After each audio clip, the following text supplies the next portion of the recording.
Hello, I've got a question about mouldy bread. Now, is it okay to pick that mould off and eat the bread? I don't think so. I don't know. I would advise not to consume it though if it's got mould on it. You wouldn't? I'm dead fussy on my bread. Oh, yeah. But my kid sister, Yeah. she does the same as you. Just cut it off? Yeah, cut it off and toast it. Is that the same mould that you'll find in Stilton or Roquefort? There's a mould, obviously. Yeah. What type of mould, I couldn't tell you. Same thing goes with cheese. Yeah. As well, you know, a bit of cheddar, you got a bit of mould on it, cut it off. Opinions are divided over whether or not it's safe to eat mouldy bread. So how come we're happy to eat blue cheese? That's got mould in it, hasn't it? Roquefort, one of the world's best-known blue cheese towns. Local guide Frederick eats it regularly. This whole area of this town of Roquefort, there's a whole industry built on mould in cheese. Yeah. Which is safe to eat. Apparently. We haven't died yet. Here we are. Capital of mouldy cheese. Yes. Madame Delphine. Bonjour, Frédéric. Local producer Delphine is showing me around her family cheese factory. It's based around a very particular type of mould grown in her downstairs cellar. Beautiful little cave down here, right in the basement. Traditional wooden slats. But how come we're looking at bread? I thought I was here to see cheese. So first, she makes a small little chimney. Right. Le pain est mou. Voilà. Take a little spoonful of the mold. Vous mettez dans le pain et vous rebouchez. And then that's it. And you let that mould feed on the bread and then harvest the mould from the bread. Vous mettez le thermomètre dedans. During the 3 weeks that the mold is inside the bread, the temperature rises, and that's a sign that the mold is actually fermenting. Yeah. Once the temperature has stagnated, the bread inside doesn't exist anymore. It's all mold, and it becomes their particular mold for their particular cheese. What's really interesting is that you're creating the mould on the bread, and if I found the bread at home in my bread bin with the mould in, I'd probably go, oh, I'm going to throw it away. But I found the same sort of mould in cheese, and I think, I can't resist it, I'm going to eat the whole lot. Can I taste some? Est-ce qu'il peut en goûter? Oui, il n'y a pas...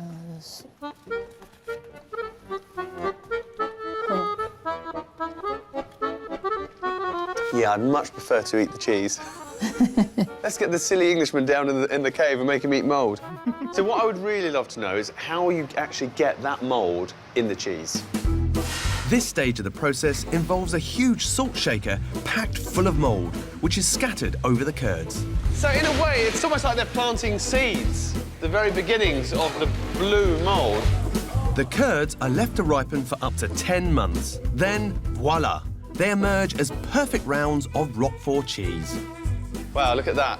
So the lovely marbling, that's all mould. That is totally safe to eat. Ah oui, c'est Yeah, excellent pour la santé. The blue cheese is actually excellent for your health. And what would your cheese be without mould? No cheese. Que serait votre fromage Pas de sans le fromage. No cheese. But why is this mould safe to eat where other moulds may not be? It seems that question had never even crossed their minds. Perhaps I'll find the answer in Edinburgh. I've come along with a slice of mouldy bread. Ah, Dr. Hickey. Hi, good to meet you. How are you? Dr. Patrick Hickey's a fungal cell biologist, or a mouldy bread expert to you and me.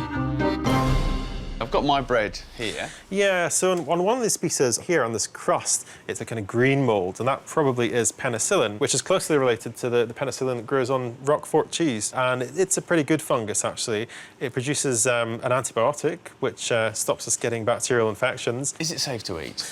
Well, the thing is, until you have identified a mould, you can't necessarily say it's safe to eat. There are some moulds that look very similar to penicillin, which can be deadly. Right. These mould colonies are at a stage where we can't identify them, so we can't say whether they're good or bad. There's just a very few little white colonies, and we don't know what those are. So I suggest we leave them for another 10 days and come back and have a look at them. I won't shake your hand, it's all mouldy. Later, we'll check on the progress of the mould colonies. And now, which bit of the chicken goes in the Kiev? I'm just calling up because I just wondered actually what the meat is. That would be one chicken then, so If it's 1 Kiev, then that's 1 chicken breast. Oh, gotcha. Doesn't really look like a chicken breast. It's all kind of mushed up. It's like mince. Like a mince. Yeah. Is it 1 chicken that makes the 2 chicken Kievs? Absolutely no idea and no way of finding that out. See, I thought a chicken Kiev was made from a single chicken breast. It could be one whole one, or it could be 2. One last question for you. Do you know where Kievs come from? We've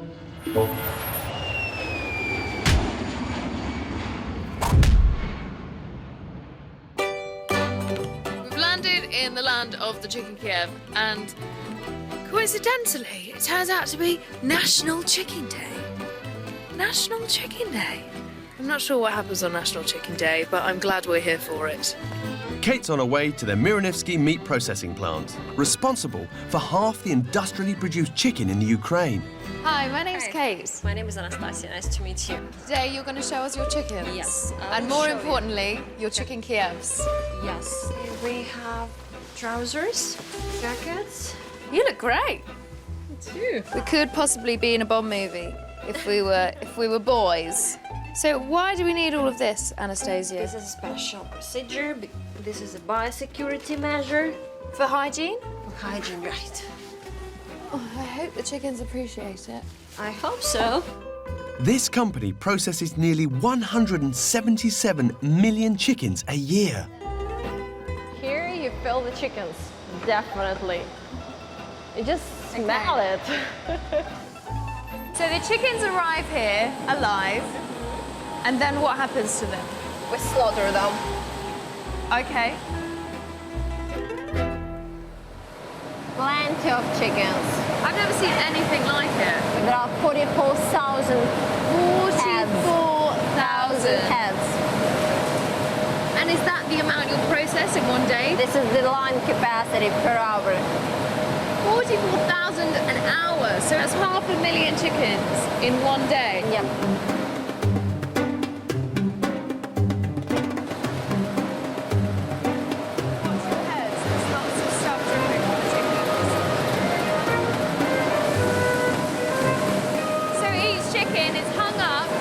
Is this just a means of transporting them? Is this the best way to get them there?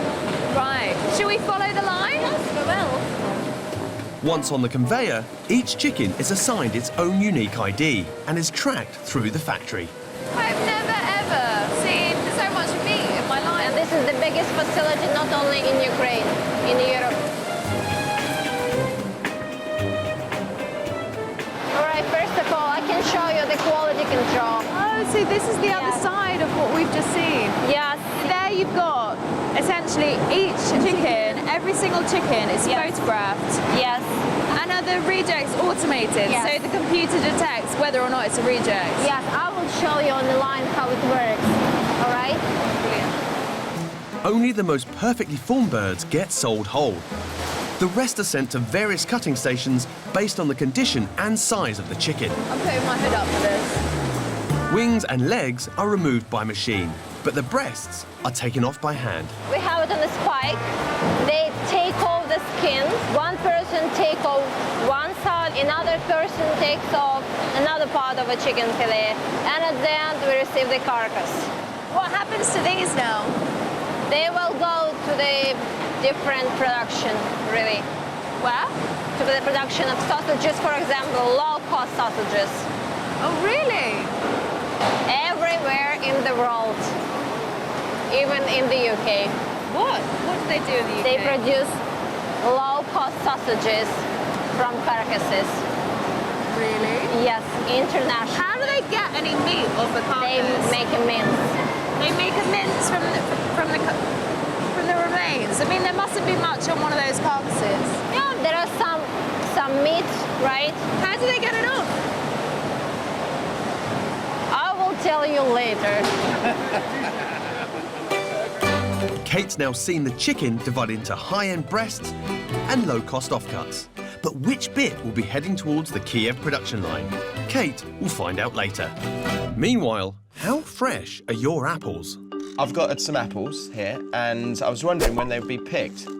Probably wouldn't have been picked this week because it's Monday, isn't We it? do try and, get them to start from field to store within 24 to 48 hours. I would say it would be a little bit longer than that. Oh, OK. I mean, is there... Not much longer.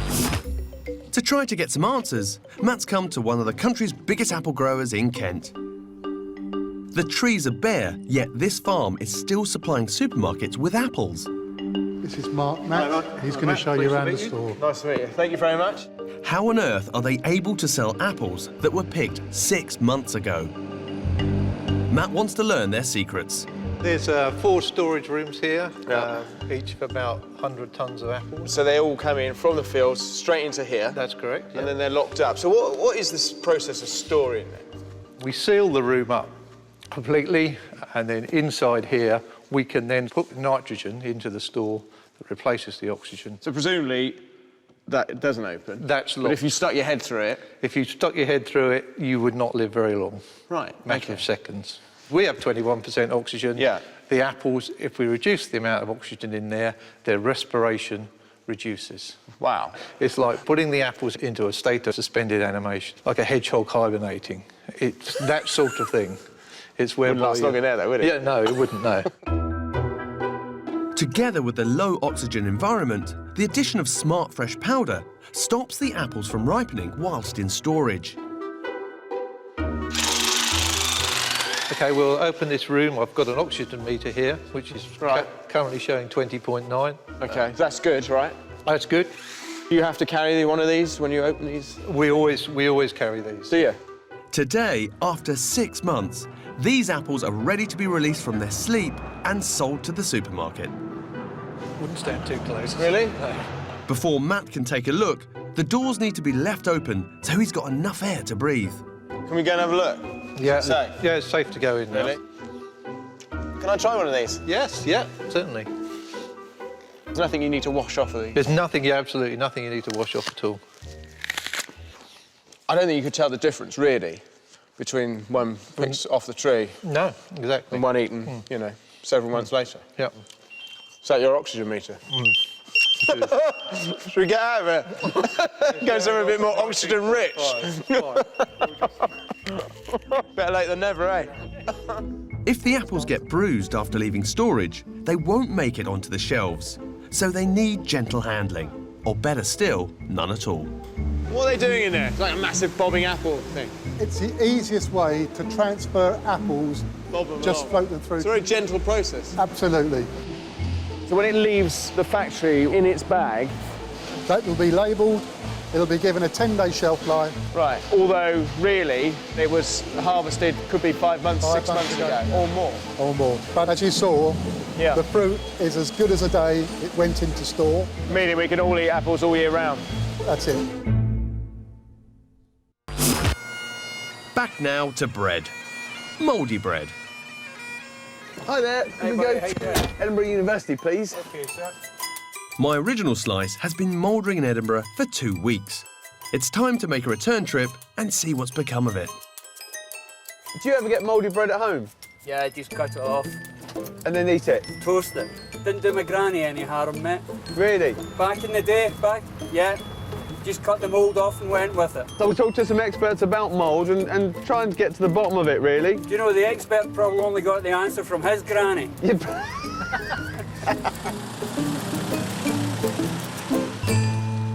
Dr. Hickey. Welcome back, Jimmy. Good to see you. Yep, come on in. Right, now, last time I saw you, I left you with some of my bread, and I wanted to find out what kind of mould was growing on it and if it would be safe to eat.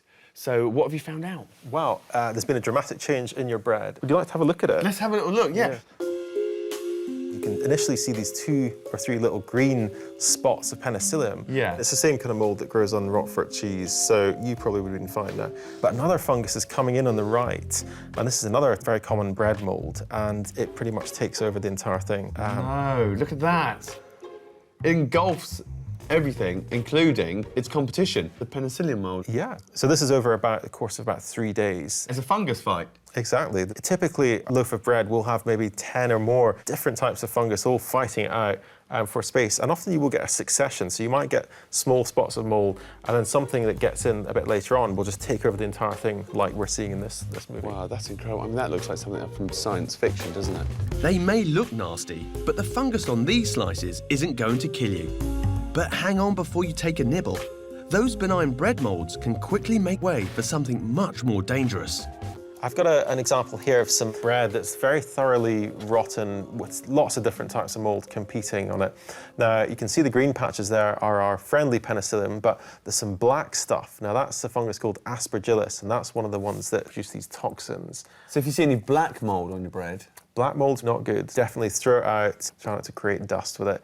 And also that yellow, see there's a sort of yellowy lime green one? Yeah. That is in fact Aspergillus flavus, and that's the one that produces a toxin called aflatoxin. Now aflatoxin is probably the most deadly known toxin known to man. Just a little tiny crystal of it would be enough to kill someone. This family of mold is actually pretty common. If you leave your bread out long enough, one of them could make an appearance. That's insane to think that just on a humble slice of bread, there could be an array of molds, some of which could be super deadly to humans. Yeah, and that's why it's not a good idea to eat bread which you don't know what's growing on it. Safest thing to do would be to chuck it in the bin. Right, will do. Thanks a lot.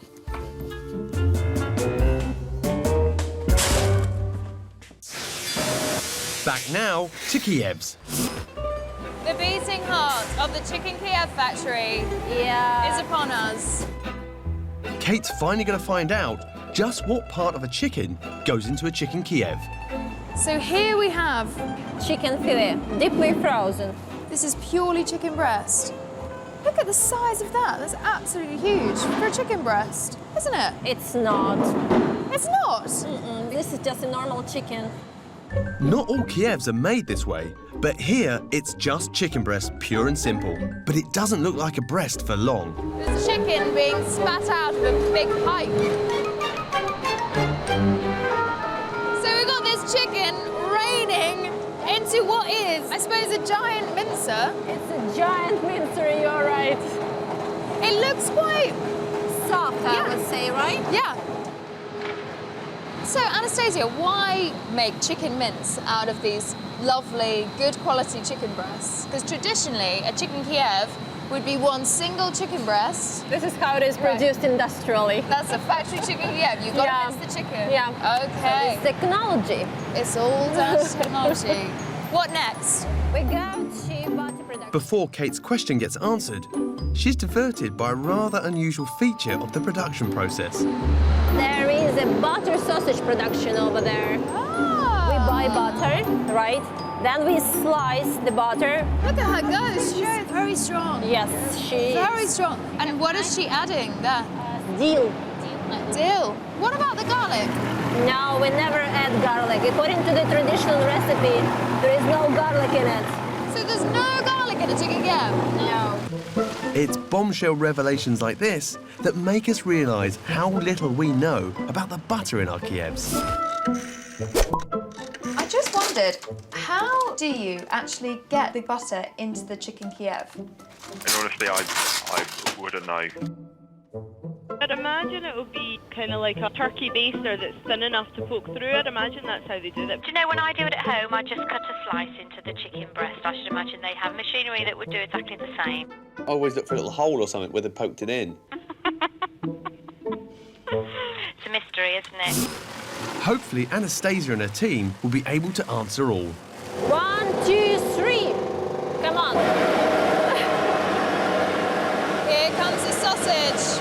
Yeah, it comes here. Yeah. That is an awfully long sausage. Today's run of Kiev will require over 300 metres of butter sausage. Once it's formed, it's put straight into the freezer to harden. We take off the seal, right, and then we will cut it. So we've seen the chicken, we've seen the butter, now we've just got to see it put together. Yep.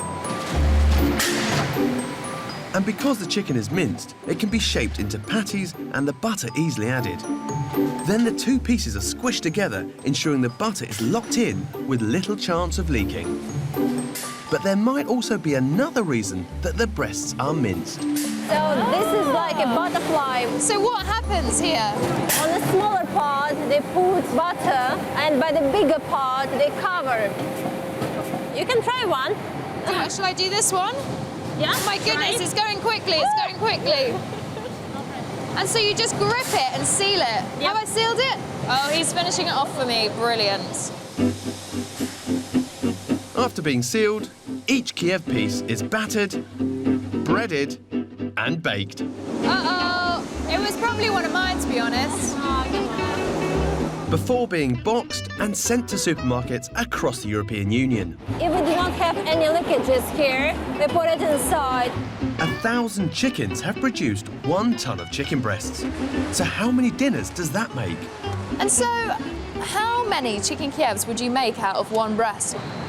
Это получается, у нас если 150 грамм одна котлета, мы получаем 150, значит это 1000. То лучше сначала посмотреть на масло. Yeah, we've just had a little bit of a meeting on the factory floor. These guys are big fans of that.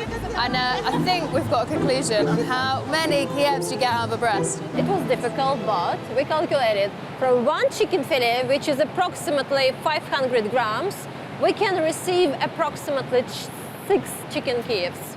6 chicken Kievs Yes. from one chicken breast, Yep. which is a lot of bang for your breast.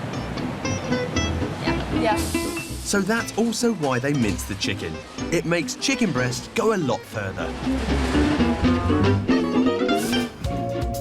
And first, doner kebabs. Now look at this, doner kebab. I want to find out what meat is in it because you can't really tell, it's just shavings. Quite bready. I don't know. Let's ask the kebab shops. They're selling them, so they should know what's in them. I'm a big fan of your kebabs. I was wondering if you could tell me what's in them. What meat is it? Yes. Human meat, human. So the people dies in the war. Yeah? We make them doner kebab. No! Yes. So every time I order a doner kebab, would it be lamb, do you think? If you buy from me, yes. And if I buy it from other people? I don't know.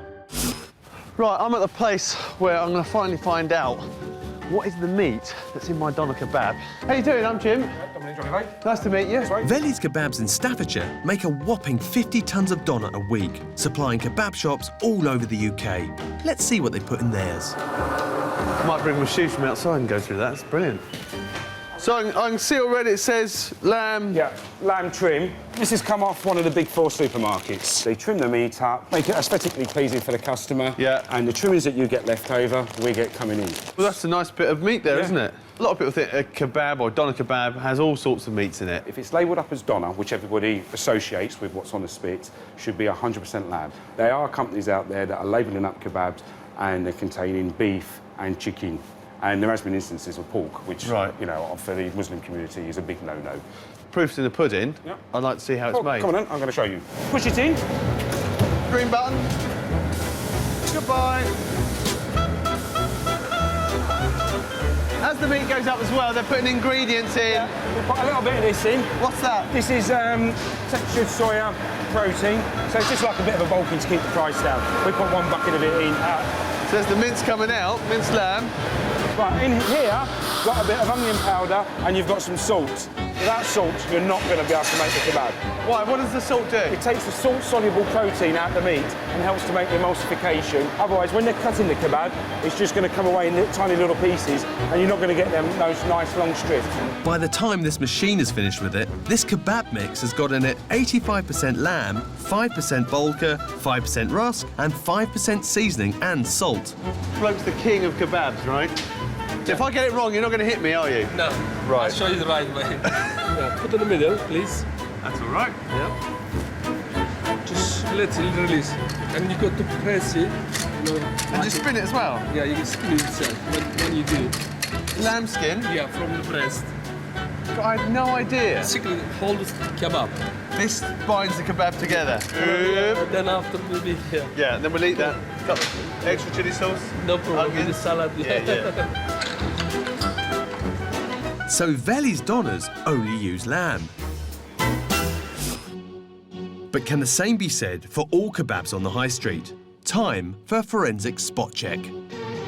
Right, they say it's all lamb.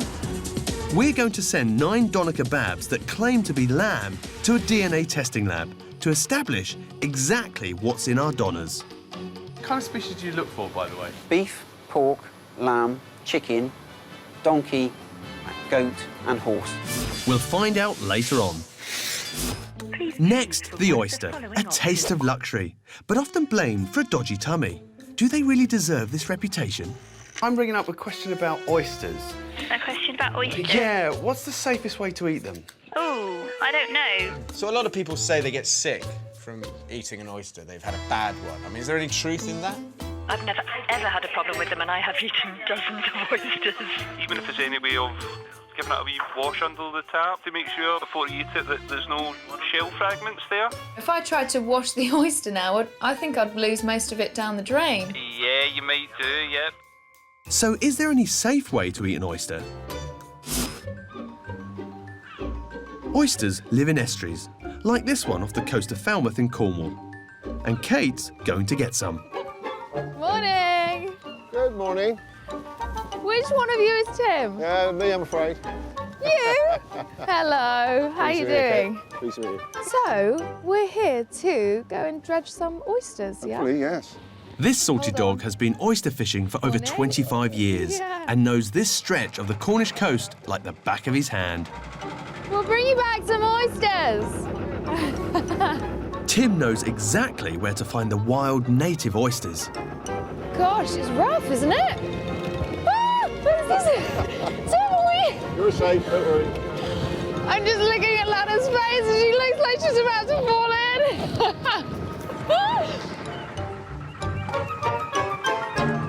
Well, that's the engine stopped. I'm going to put the dredge in the water now. And when you say dredge, what is a dredge? It's this metal framework. It's not changed in design since the Roman times, really. And when this thing is full of shells, it must be pretty heavy. It can be very heavy, yeah. Bet you've got some muscles under there, eh, Tim? He has, you know. We'll pull in the dredge now and see if we've got an oyster, shall we? So, you don't have to leave them in for very long, eh? No, no, just keep pulling them one after the other once we start. Tim, that is heavy. There's not many in that one either. Look at that. Have we got any in here? The net drags up whatever's on the seabed. What a little crab! Yeah. Oh, gosh. That's a lovely oyster, that. Face of the sea. Lovely. You can't get a fresher oyster than these. Surely now's the perfect time to eat them. So, Tim, could I eat this oyster now? Well, I wouldn't recommend to eat oysters out of the dredge because we get occasionally get impurities in the water. An oyster is a filter feeder, so it obviously filters all the plankton out of the water, and meanwhile taking everything else that's in the water and filtering through the oyster. So this oyster is essentially just a little filter. Yeah. And so therefore it will suck in all of the water around it. Yeah. And then whatever else is in that water. Well, absolutely, yeah. We need to be 100% sure that anything that might get into this oyster is taken out. If I ate that, what would happen? Well, it would make you very poorly. You would probably be laid up in the bed for a couple of days, I would have thought, quite poorly. Kate's bagged herself some fresh oysters. But before she can tuck in, they've got to be cleaned out. But how? Hello, you must be Steve. I am. Hi, how are you doing? Good, thank you. Oh, you're cold. I'm absolutely freezing. Do you know what I've been doing? Steve Kestin is a specialist supplier of oysters. Let's have a look. Oh, you've got some nice Yeah, ones. look at these. So, Steve, would you eat this oyster now? No, I wouldn't touch it, as it is now. Really? It needs to be purified, and it needs to be purified by a method that's going to remove Norovirus. Norovirus? The dreaded Norovirus. Really? Yes. Wow, so that nasty winter bug that can have you throwing up for days, hugging the toilet. The Food Standards Agency did a survey a year or two back, and they found that oysters taken fresh from the sea, from the rearing beds, 75% of them, they could detect Norovirus in them. 75%? Now, that doesn't mean to say that 75% of them are going to make you ill, but they could detect some level of Norovirus in 3/4 of the samples they took. I don't like those odds. Will Kate ever be able to eat her oysters? We'll find out later on.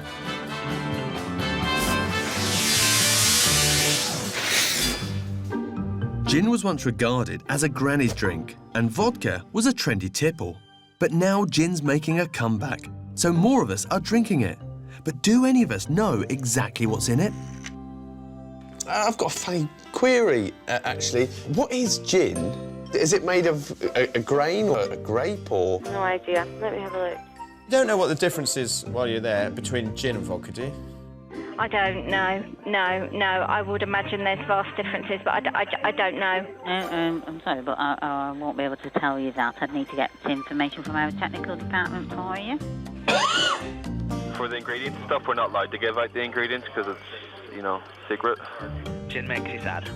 Gin makes you sad? Yeah, gin definitely makes you sad. Everybody's different when they drink. After I drink red wine, I get really lovey. Do you? Well, how lovey? Would you put your arm around me if you had a bottle of red? I definitely will put my arm around you there.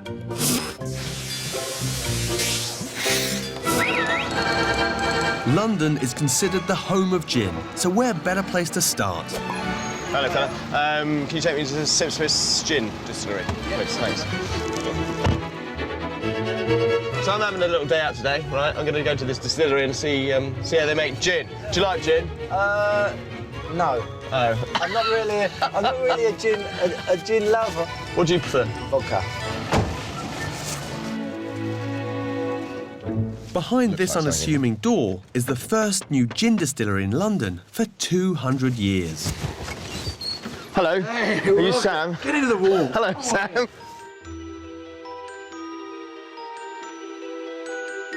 Let me introduce you to Prudence. She's the what?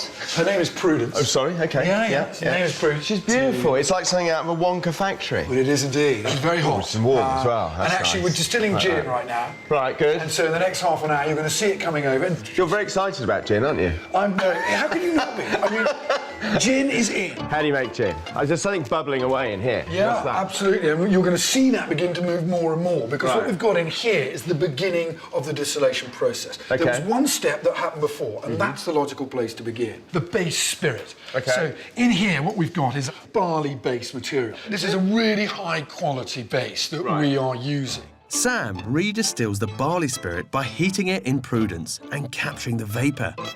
The condensed alcohol that Sam's left with is the perfect base for gin. But the really interesting thing is that the barley spirit he's left with is a familiar tipple in its own right. So the base of our gin is not just a neutral grain spirit, it is actually vodka. So the base of gin is vodka? I'll let you into a little secret. Gin is ultimately a flavoured vodka. Really? Yeah. It's only with the advent of one particular ingredient that makes it gin, and that is the wonderful juniper. I mean, I don't think many people know that gin and vodka are so closely related. They're essentially the same drink. You're right. With the addition of juniper, you are then allowed to call it gin, and not before. Every gin distiller has their own secret blend of herbs and spices to flavour the vodka and turn it into gin. And if there's one thing Sam gets excited about, it's his botanicals. This is the juniper. Yeah. Take a couple. Oh, that is gin in your fingers. Mush it into your fingers like that and stick your noggin in. Fantastic. These are Seville oranges. My goodness, smell that. Wow. I didn't know there was so much going on in gin. Here, smell that. Oh. All in all, Sam uses 10 different herbs and spices. Excuse me, buzzing. Array of what's that? Now, What's going come on, follow me. Right. So, what we've got now, I'm going to turn this off. Right. This is just telling us that the spirit is on its way over. And all of this spirit is now converting itself into a vapour, passing up through this helmet here. Right. This is what's called a swan's neck. So you've got hot vapour travelling up with the congeners of these botanicals straight over this overhead pipe and down into this condenser. And if you were listening in your physics class, you would have noted that hot vapour hitting a condenser contracts, condenses, falls with gravity into here and out into this spirit safe. We're about to start seeing the beginning of our gin. It's gin o'clock, or should we call it juniper-flavoured vodka o'clock? Doesn't quite have the same ring. Oh, it's gorgeous. That is so smooth. But all the way around it, that juniper is really singing to me. Yeah. And it's saying, yes, I'm a gin, and it's fantastic. Back to kebabs. We're peering into our pitters and asking, what's in a doner kebab? We've bought 9 lamb doners and put them under the microscope to establish if they are what the kebab shops say they are. Right, here we are at CSI Kebab. Now these guys should have the results of my DNA test. Oh, hello, Paul. Hello. I'm Jimmy. It's forensic scientist Paul Hancock's job to examine the contents of our food. Nothing gets past this guy. Right, out of the 9 samples... Yeah, 9 samples. We've got 1 sample which contains lamb only. Out of the 9? Out of the 9. There's only 1 doner kebab that is actually doing the real things, the real deal. Exactly. Just 1? Just 1. What are the other animals in them? Most of them contain chicken. OK. We've also got a couple which contain beef. What else have we got? Fortunately, we found no goat, no donkey and no horse in any of the products. If I gave you 900 doner kebabs, who knows the kind of results we'd have found? Yeah, I would expect to see probably around a 60% failure rate. That would probably be typical. So all over the country, we're tucking into meat that we might not want to eat. So how can they sell a lamb kebab that's not just lamb? Next stop, trading standards. Do you eat doner kebabs? No. What kind of meat do you think should be in a doner kebab? Lamb. Yes, that's exactly why I'm here. I've come to see Peter Aston at West Sussex County Council to ask what is the legal definition of a doner. If I'm buying a doner kebab, what should the meat be? If it's just called doner kebab, then it should be wholly made of lamb. So why? And that's basically the guidance. You know, that is the guidance that we've got from the FSA, the industry, and trading standards sort of professionals. It's a matter for other councils to interpret that guidance. But you know, in West Sussex, we're clear that a doner kebab should be wholly made of lamb. If I opened a shop here, I'm selling a kebab that says doner. You're going to come down and say, is that lamb, Jim? And I'm going to be, OK, yes, it's lamb. It has to be. If I went to another county and opened Jim's Kebabs and you walked along and you saw doner and you bought it and I said, well, some beef in there and some chicken, I put a bit of rabbit in and a little bit of pigeon. That would be unacceptable. That would be unacceptable to you. But I'm in another county that doesn't put the interpretation you do and I can get away with it. Yes, that's unfortunate. It's a bit of a minefield, isn't it? It is a minefield. It's a doner kebab minefield. And I've walked into it and I haven't got a map.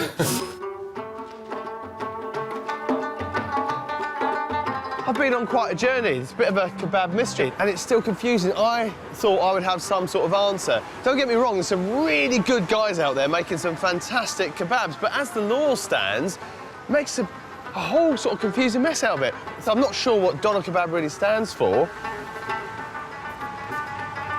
That's lamb. But as the law stands, depending where you are in the country, it could be chicken and lamb. Could be beef and lamb. Could be just beef. Who knows?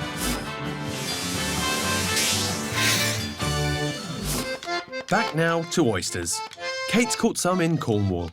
That's a lovely oyster, that. But she's now not sure if she should eat them. Norovirus! The dreaded norovirus. Really? Yes. But Steve thinks he's got the remedy. So this is their purification tank. The water's circulating, it's being aerated at the far end, it's passing through this mass of oysters and then pumped back round again via a UV light to kill anything that's in the water. By enabling the oysters to self-clean in these seawater tanks, Steve can significantly reduce the risk of them carrying the norovirus. Unfortunately, testing oysters is notoriously difficult, so no one can ever be 100% sure their oysters will be virus-free. How long do my oysters have to go into that tank for to be purified? The Food Standards Agency require me to purify them for a minimum of 42 hours. Really? Yes. Wow. All this kit around us here is because of sewage contamination. Until we stop dumping sewage into the seas, we've got to purify them. So ultimately, Steve, it's down to us and our number twos. Without that, the seas would be pristine and these little guys would be living in the oceans, very happy, and you could walk along the beach, pick them up and eat them. Our sewage is treated before it's pumped into the sea, So either it's not being treated effectively, or the norovirus is craftier than we think. Kate's going to the government agency Public Health England to find out more about the norovirus. I'm here to see Dr. Adak. Bob Adak is an authority on viruses that lurk in our food. Ah, Dr. Adak. Hi, Kate. Hello. I'm good. I've been on a little journey about oysters. Lots of oysters, up to even about 75% of them can contain norovirus. Depends on what time of the year you look and where you look. I wouldn't say all oysters would have that, but yeah, we know that there's norovirus in oysters. We know there are outbreaks. We always have outbreaks after Valentine's Day. Happens every year. Really? You go out, you have a nice meal, you have oysters, they're an aphrodisiac. 2 days later, you're vomiting all over the place. I mean, somebody said it's the Ferrari of viruses. It certainly is very efficient. What happens is, not very pleasant, but when people get norovirus infection, they suddenly become sick. They vomit, and they vomit quite violently. And although you clean up the vomit off the floor, off the table, what you don't realise is that there's a fine mist of vomit in the air. And after you've cleaned the vomit up, this vomit settles onto the desks, land on anything. It can land on your cat, it can land on the cushion, on your TV set.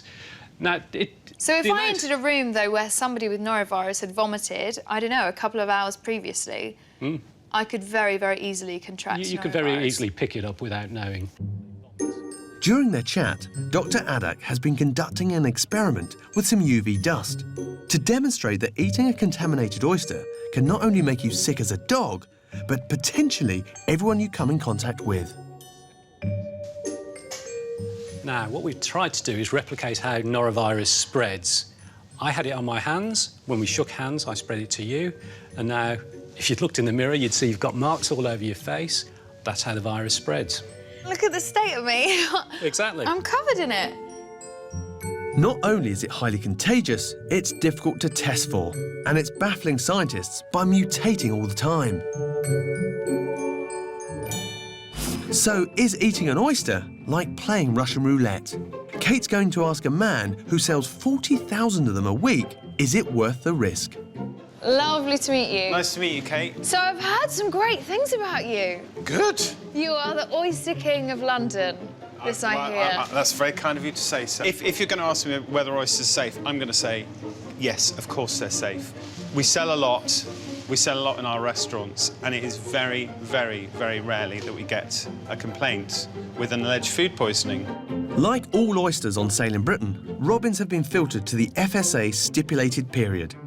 But according to the government agency, there is still a small chance that the norovirus is present. But Kate's prepared to take the gamble.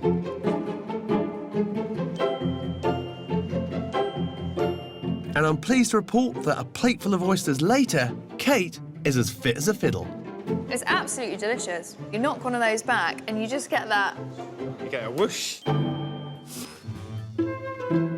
I just wondered, what actually is scampi? In perfect honesty, I don't know. I would need to find out for you. What is it? Yes.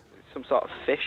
I mean, I'm not sure myself. I just want to know what's actually in there. It's all different sort of fish, like what sort of.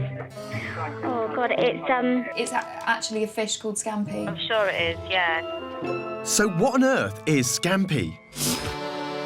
To try and find some of this seafood in its natural habitat, I've come to the North Shields fishing fleet at dawn. Just left North Shields. These boys don't hang around. We're off. We're going fishing.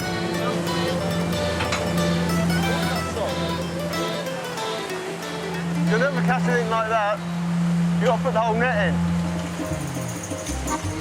My nautical know-how doesn't last long. That's the nets in the water. All we've got to do now is wait. Wait. As the fishermen go to work, I go a little green. And then, for a little lie down. The crew don't have that luxury, though.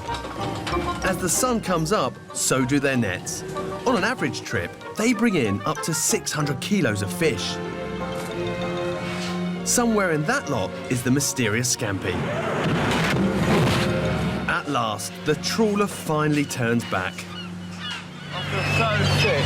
seagulls are even laughing at me. Getting back on solid ground has never been more welcome.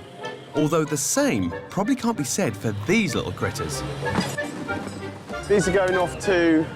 France, mainly. Right, it's export. So these are lovely things you see served up in posh restaurants when you go to France and Spain. And the ones we keep are the ones that have had the heads taken off, just the tails. Yeah, right. They would be scampi.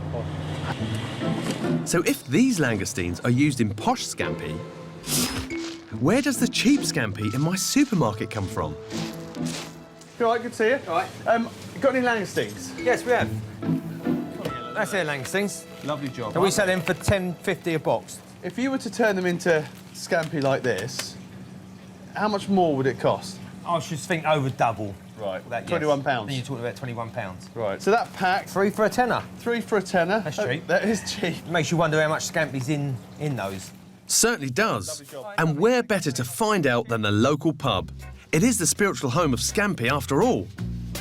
Hello, Toby. How you doing? I'm Jim. Hey Jim, how you doing?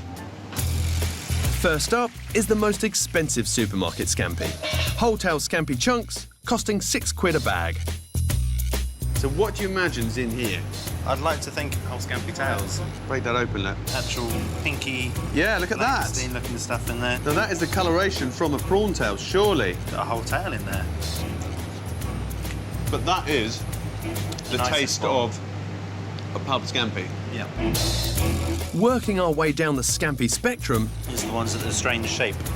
we reach the budget scampi bites, just £1.25 a bag. Oh, well, look at that. If you saw that without breadcrumbs, i.e. a naked scampi bite...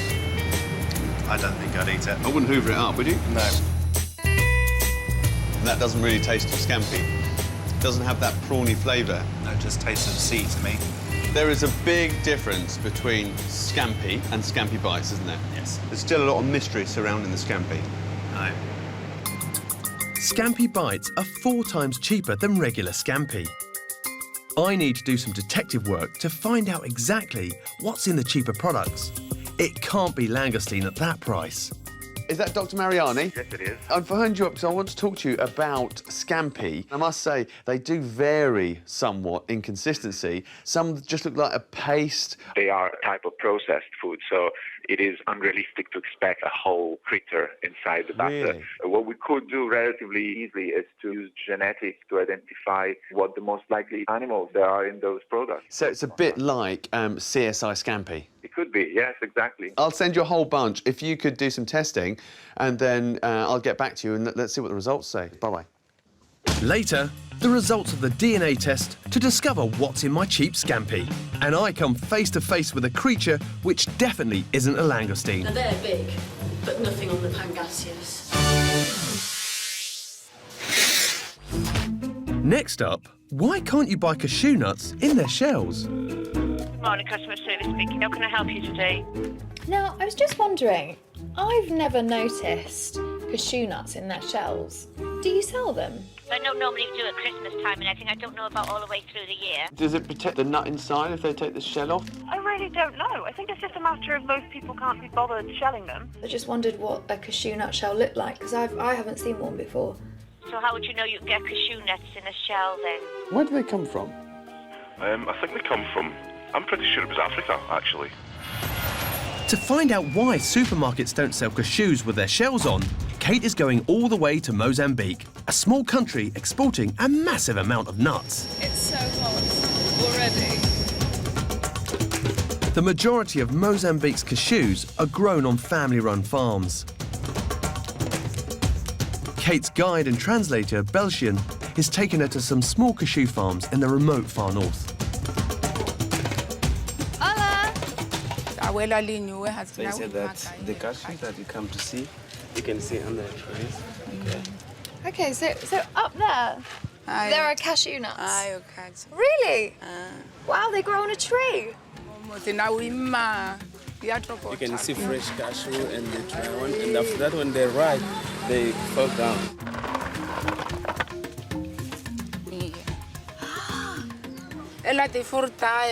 This is the fruit. Okay, Yeah. so I can eat this, yeah? Okay.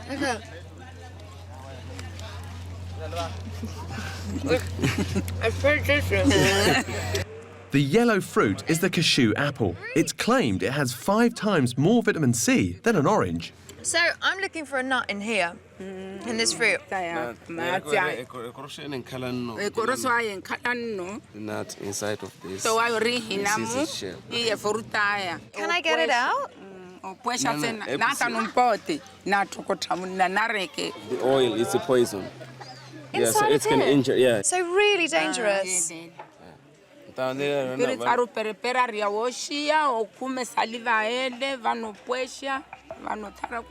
Okay, can we see that? Can we see that process? The only way the villagers have of getting rid of the poisonous oil in the shell is by roasting the nuts on open fires.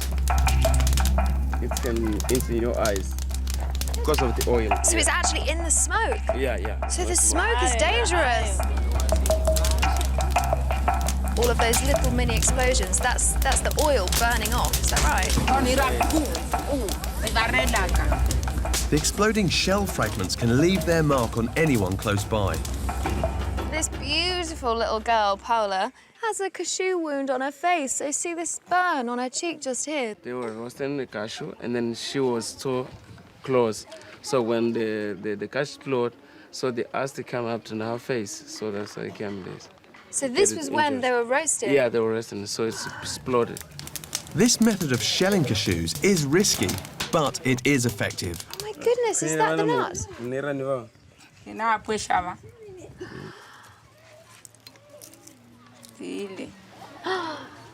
there we have it. Oh, it's still warm. It's still hot, isn't it? Can I eat this? So now it's safe, you can eat without a problem. Totally safe. Yeah. Mozambique is currently Africa's biggest cashew producer, with annual exports of over 120,000 tonnes.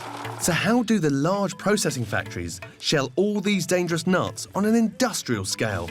We'll find out later and discover how the dangerous oil has some redeeming qualities.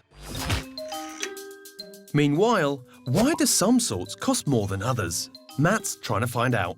Good morning. I was in the store the other day and I picked up some table salt, and I was wondering if there's any difference at all between table salt and sea salt.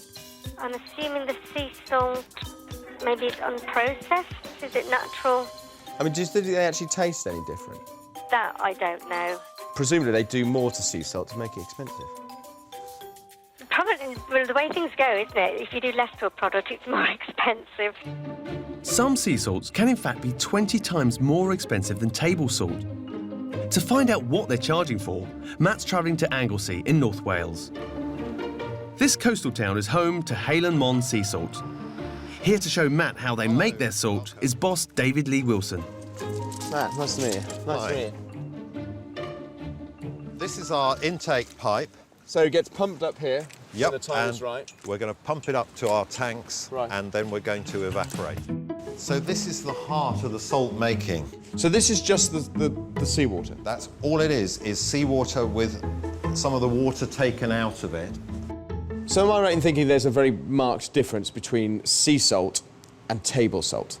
Yes, there's a difference in taste, there's a difference in texture, there's a difference in the food environment, the factories they're made in. David aims to create especially large flakes, which he claims creates more flavour than regular table salt. They're two different products? I would say they are, yes. Both products have got sodium chloride in, but they are as far removed as you can imagine. Sodium chloride is just another name for salt. So if they're all made from the same thing, what makes sea salt different from any other salt? Matt is on his way to Liverpool University to meet Professor Peter Myers to find out. Hello, Matt. How are you? Nice to meet you. I went to a sea salt factory. I really want to have a look at see what goes into it, sort of chemically. Lab technician George is analysing the difference between sea salt and table salt. There's your sodium from your sodium chloride. Okay, so in terms of in sodium levels, they're all quite similar. Yeah. George's tests show that sea salts have 98% sodium chloride, which is slightly less than table salt at 99.9%. What the sea salts do have are minerals like magnesium, calcium and zinc, but they're in microscopic quantities. So we have 99.99% of sodium And George is finding these very small amounts of calcium, magnesium, barium and strontium in there. In terms of minerals, the sea salt, it holds many more minerals. Holds more minerals, but at still small quantities. At small quantities, I give you as a chef, and from a consumer's point of view, it's about taste and what you're getting in terms for the price difference as well. So, if all salts are at least 98% sodium chloride, do they all taste the same when ground down? Matt's arranged a blind taste test to find out. He's got 25 catering students who have absolutely no idea which salt they're tasting. In reality, grinder A is table salt, grinder B is rock salt, and grinder C is the pricier sea salt. So which one do they think tastes the most expensive? For the most expensive, I would reckon B. C. Yeah. Okay. Well, they all taste the same, to be honest with you. This is only a small sample of people, but their taste buds are well tuned, yet less than half of them could tell the difference between all these salts. 5 of you preferred the table salt, 9 of you preferred the rock salt, and 10 of you, it was very close, preferred the sea salt. You know, a kilo of the fine salt is nearly 20 times as more. I mean, is it worth it? You don't think... I'm a girl, I'd rather spend the money on shoes. Totally. Back now to Scampi. I'm DNA testing 9 supermarket Scampi products. While I wait for the results, I'm off to Whitby Seafoods in North Yorkshire. They're the UK's biggest producer of Scampi and Scampi Bites. Hello there. You Jimmy? Yes, I am. Nice to see you. So these are whole tails coming in here now. Yeah, this is shell on tail. Serve these in a restaurant. They're expensive. Yeah. How do you make it affordable for the everyday punter? So we shell these by machine rather than by hand. So introducing a little bit of automation into the process makes them more affordable. Look at them, they're all coming out like soldiers. Yeah. And it's military precision that turns whole-tail langoustine into breaded Scampi. This factory produces 86 tonnes a week. And it's this process that is key to bringing down the cost. So each bag of whole-tail product sells for about £2.70. This is it. This is whole-tail Scampi. Of this piece, 50% is breadcrumbs. Right. You take the breadcrumbs off, you've got 90% Scampi, 10% water and brine. Right. But these guys make another product which is much cheaper, as little as £1 a bag. What I'm showing you now is Scampi Bites, which is a mix of Scampi with white fish. You've got whole-tail Scampi, right, and you're going to mix that with what? I'm going to mix that with some flaked premium white fish. So there's Scampi, and then the cheaper Scampi Bites. Whitby Seafood say the white fish they add is either hake or cod from classified sustainable sources. But do all Scampi producers use the same?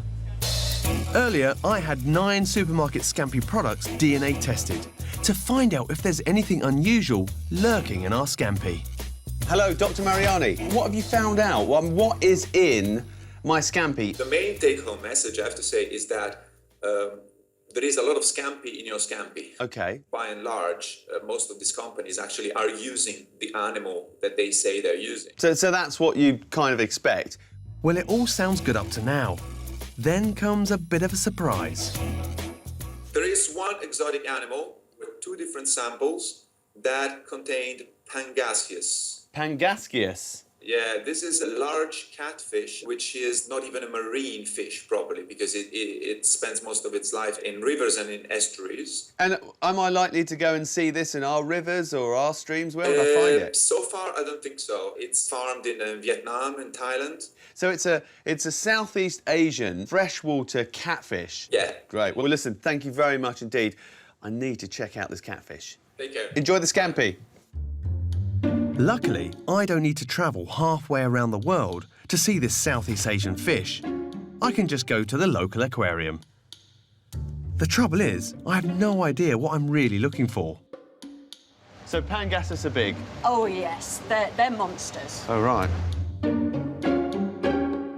So it'll be in this tank here? Yes, it's that guy right there, coming straight towards us. That thing there? See, that has been identified as being in your Scampi. Pardon? And not just any old Scampi. That thing has been found in 2 of the cheap Scampi products I bought from the supermarkets. They're quite soft, daft animals. We feed them mostly vegetable, carrot, parsnip, apples, bananas, in huge quantities. But they look weird. Pangasus is possibly a viable alternative to help with sustainable fishing as long as they're being farmed properly.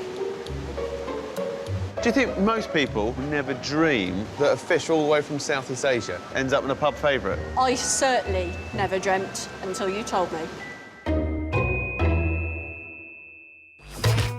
Back to cashews in Mozambique. Kate and her local guide, Belsian, are on their way to one of the largest cashew processing plants in the country. Hi, I'm Kate. Hi, I'm Bruno. The Condor factory in Nampula processes millions of cashews every year. Oh, look at that. 80 kilos each of the bags. Every single cashew arrives in its shell, so the toxic oil coating each nut is still intact. Where exactly is the oil in the cashew nut? You can see it over here on these margins. There's this Accumulated layer here. in here. This is the dangerous stuff. This is the stuff that if you got it on your hands or your lips, they would... That's just one of the issues that we really need to be very aware of. To remove this harmful oil, the nuts are put into industrial-sized boilers. It's like going back in time, seeing this. Industrial revolution. The heat and pressure forces some of the toxic oil out of the kernels. The steam is harmless, but the dangerous oil is flushed away into storage tanks. Would it be safe for me to break into this nut right now? Has the oil run out of the nut? Some of the oil still remains in the nut. No, don't Should I do that? Don't do it. Okay, okay.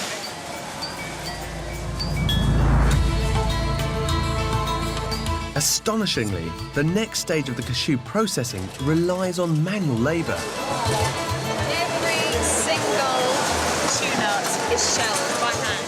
Is there no way that this can be done by machine? You need to do it by hand because there's not technology good enough to prevent a high level of breakage. This factory employs 1,500 people in a region where there's hardly any other employment. This is the best way they have to extract the fragile cashew in top condition, even though some of the skin-burning oil is still on the nut. Oh, you've got...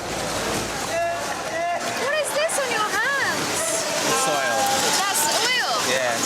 For protecting him from the work he's doing. That's to protect him from the oil in the cashew? It is. It is.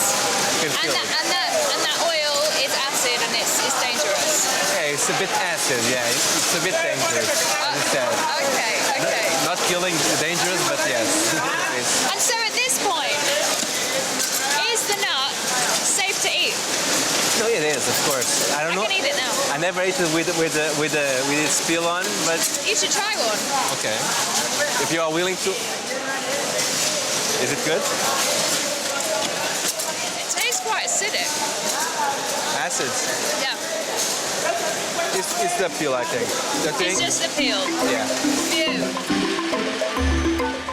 Phew. Recently, other cashew processing countries have started to carefully cultivate this oil and see it as a valuable byproduct. I've looked a bit more into this. It turns out that it's something called anacardic acid, which can be extracted from the oil. And it's claimed this stuff has serious antibiotic properties. Superbug expert Professor Mike Fielder explains more. It does appear to have some effect against some strains of Staph aureus and certainly some strains of MRSA. So if I wanted to get my hands on some of this acid, how much would it cost me? Well, that's a complicated question and quite a lot. When you're extracting that and getting it in a pure form, then some of the procedures you need to use are very, very complicated. So it costs about £12,000 a gram. So £12,000 a gram? Yes. So this cashew nut here, this weighs what, about a gram, and it costs about a penny? So the acid from the used shells is 1,000,000 times more expensive? Yep. That's insane. Is it exciting news that there's this acid from the old shells of cashews that could potentially be of great use, especially to the medical industry? It's exciting for the fact that we've got a natural product out there, that if we can use something from the natural world, modify it and develop it and improve it, then hopefully we can start to get back in front of these organisms again rather than them being in front of us.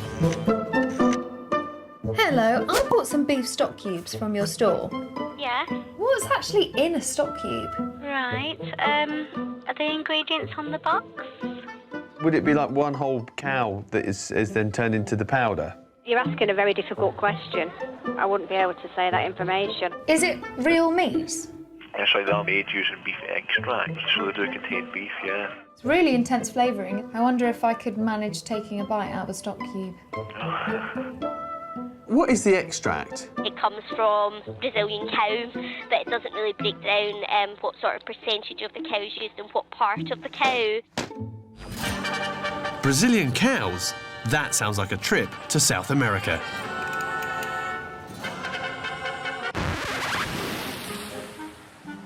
But before I catch my flight, I want to test the amount of cow in a stock cube compared to that to my homemade stock cooked by boiling bones.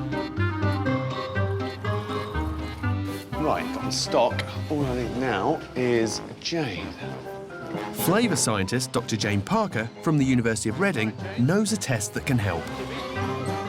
Nice to meet you. I've made 2 types of stock here. Yep. One is a homemade stock. Then I made another stock using stock cubes. Which one do you think contains more beefiness? Well, I reckon if we look at the protein content, we'll get an idea, a rough idea, of how much beef's in there. Let's get a bit sort of CSI stock cube then, shall we? Dr. Jane's conducting her test using a special dye that will turn blue when it detects beef protein. So if we add 100 microlitres of your stock, shoot that in there. It's going a bit blue. If you compare that to the control, the blank, so that's a big colour change. And that dark blue is indicating that there's protein present. But let's move on. Let's do the stock cube stock. OK, give it a shake. What should happen is it should go blue, but it hasn't. If you compare that one to the control, there's very little difference there, which is strange. So are you saying that in my homemade stock there's more protein, more beefiness then, than the stock cube? There's no protein whatsoever in the stock cube, and there's quite a lot of protein present in your homemade stock. Now, that's something I wasn't expecting. Does this mean there's no actual cow in my stock cubes? And if so, what's this mysterious beef extract actually made of? To find out, sunny Brazil, here I come. Sao Paulo, to be precise. With exports of over 9 million tonnes a year, Brazil is not only the world's #1 beef-producing country, it also exports huge amounts of beef extract for stock cubes. My guide and translator is local journalist Caio. It seems to me that you Brazilians eat a lot of beef compared to us Brits. How often do you eat beef then? Oh, I do. I'll probably do it 3 times or 4 times a week. 3 or 4 times a week? The average Brazilian would take it every day. Every day? Sometimes twice a day. Caio's taken me to JBS Processing. They have factories all over the world and are responsible for 1/4 of the beef eaten on the planet. So lots of beef, but is there any of it in our stock cubes? This is where they make the beef extract? Exactly. Big, isn't it? It's massive. It's colossal. Hi, I'm Jim. Hi, Jim. I'm Leonel Ramirez from JBS Brazil. Lovely to meet you. Okay. I'd like to start at the beginning. Okay. So, can we go see the animals? Okay, let's go. So, tell me, how many animals would you slaughter here a day? We are slaughtering 900 heads per day. That's nuts. Just to think, 900 animals pass up through this race a day. And the next time we see those guys, there'll be beef. There'll be beef. Somewhere inside there is that baffling beef extract that packs such a punch in my stock cube. If it's not made of cow, what else could it be? We'll find out later. And now, cornflakes. Hi. Now, I picked up some cornflakes from one of your shops, and I've just got a question about something that's on the box. On the packet, it says it's fortified with vitamins and iron. Why do you add vitamins and iron to your cornflakes? Because it's a healthier option. So does that mean that you're taking vitamins and iron away and then adding them back in? No, we're not taking away, we're just adding them in. Why do they add iron and vitamins? Surely corn has enough goodness in it already. Kate's gone to the world's largest cornflake factory to see if they might be able to tell us. Hi, you must be Andy. Yes, Andy, welcome to the plant. Hello. Right, Please so enjoy you're going to show me how you make cornflakes. Yep. So, Andy, how many boxes of cereal do you produce every day? On average, 750,000 packets of cereal. That is a phenomenal amount of cereal. What is a cornflake made of? But its base ingredient is something similar to what you'd see as a sweet corn on the cob. So if I took one of these off like this, could I make a cornflake from that? Yeah, the base raw material is absolutely what you've got in your hand. Everything bar the germ. So you remove the germ? Yes. Yeah. Why is that? I don't know the reasons for doing it. It turns out the wheat germ, the most nutritious part of the kernel, is removed because the oils they contain would make the flakes go rancid in the box. The outer husk is also removed, leaving just corn grits.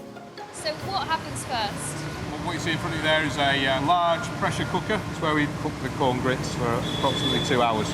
Essentially at that point we add some of the vitamins to fortify the cornflake. That's a word I suppose I see on lots of cereal packets, fortified with vitamins or fortified with iron. What does that mean? Because we've taken out the germ, where a lot of the nutrients are within the corn grit, we can add that back into the corn through our process. I guess it's no different to where people take a dietary supplement, so vitamin C or D. So you've fortified it with vitamins and there's some other special ingredients in there? That's part of the secret ingredients. I would tell you if I knew what they were. Okay. It's that secret, they don't even tell me. The grits are then dried, rolled into flakes and toasted. Do you put iron in at this stage as well? That's the dietary iron that's added in the corn cookers, yeah. And that's the mix that goes in with the vitamins and everything else? Yep. I know iron is essential for a healthy body. It's the thing that carries oxygen through our bloodstream. But what exactly is it? And what does it look like? Andy, is it possible to? You know, we saw the iron. Could we get a little shot of the iron? Of what, sorry? Could we look at, you know, we saw the iron that was going in. Can we see that? No, I don't think we'll film the iron. I can take you through the core process, but that's pretty much all I can do. I just wanted to have a look at it. My concern would be that a consumer would look at that and say, I didn't know that's what it looked like. Oh, right, yeah. Fair enough. Unfortunately, we're not going to see the iron they put in our cornflakes here. Thank you so much for showing me how you make cornflakes. Pleasure. And I think now I might just head off and find out a little bit more about the vitamins and different things that you put in there from a nutritionist. See you later. Bye. We've said goodbye to Andy, but we'll be catching up with Kate later. But first, Matt's in a muddle. It doesn't come in chunks, but simply in slices, on burgers, in sandwiches, or even straight out of the fridge. It's just cheese, right? It's just cheese that's been sliced and packaged. Well, yeah, it's just the normal cheese, you know, them American cheese sliced on burgers, but it's actual cheese as opposed to processed. Really? So it's just kind of like cheese for lazy people? Probably processed, maybe a bit more, I don't know, I'm not sure. It doesn't look or even feel like the real thing. So how much cheese is there in processed cheese? Hello, mate. Hello, sir. How are you? Very good indeed. Good. Listen, I got a little question for you. I want to find out the difference between a cheese slice and a block of cheddar. What do you use? Cheese slices. OK, can I come and have a look? Yeah, please do. Come round. It's all right, it's nice and warm in here. Right, so I got a block of cheddar here. Yep. Can I stick it on a burger? Yes, sir. And then we'll stick some of your cheese on there. So how long will it take to melt this? 1 minute. So what's happening here? This one looks like it's melting already. Yeah, cheese slices is melting quicker and evenly. Yeah. But as you can see, the cheddar is still like rock hard. This stuff is really weird. It doesn't even behave like cheese. So just how cheesy is it? Matt's gone to the Reese Heath Food Research Centre in Cheshire to find out. Hello, I'm Marion. Pleased nice to meet you. Oh, there's a festival, you might have to wear a beard. Oh, you're kidding me, really? That's not coming off. We don't want it in our processed cheese. No, do we? let's not do that. A new experience for you, Matt. We first of all we'll start with our major raw ingredient, which is water. 56% of this cheese is water. The next big ingredient is vegetable oil. Marion's making 10 kilos of the stuff, which requires 2 litres of vegetable oil. Right, so what's the next ingredient? Got some sodium casein, potato starch, emulsifying salt. Well, there's loads of ingredients going in. Whey powder. But where's the cheese? Beta-carotene. Salt. That could be it. But there's not much of it. Let's start mixing it. So now we've got cheese. We've got... No, we haven't got cheese. No, we haven't. Regardless of the amount of cheese, once vegetable oil has been added, it can't legally be called cheese. Right, I think it's just about set off now. It's got those beautiful qualities that I look for in a slice. But are you going to taste it? Is it cheese? I don't know, I can't taste any cheese in there.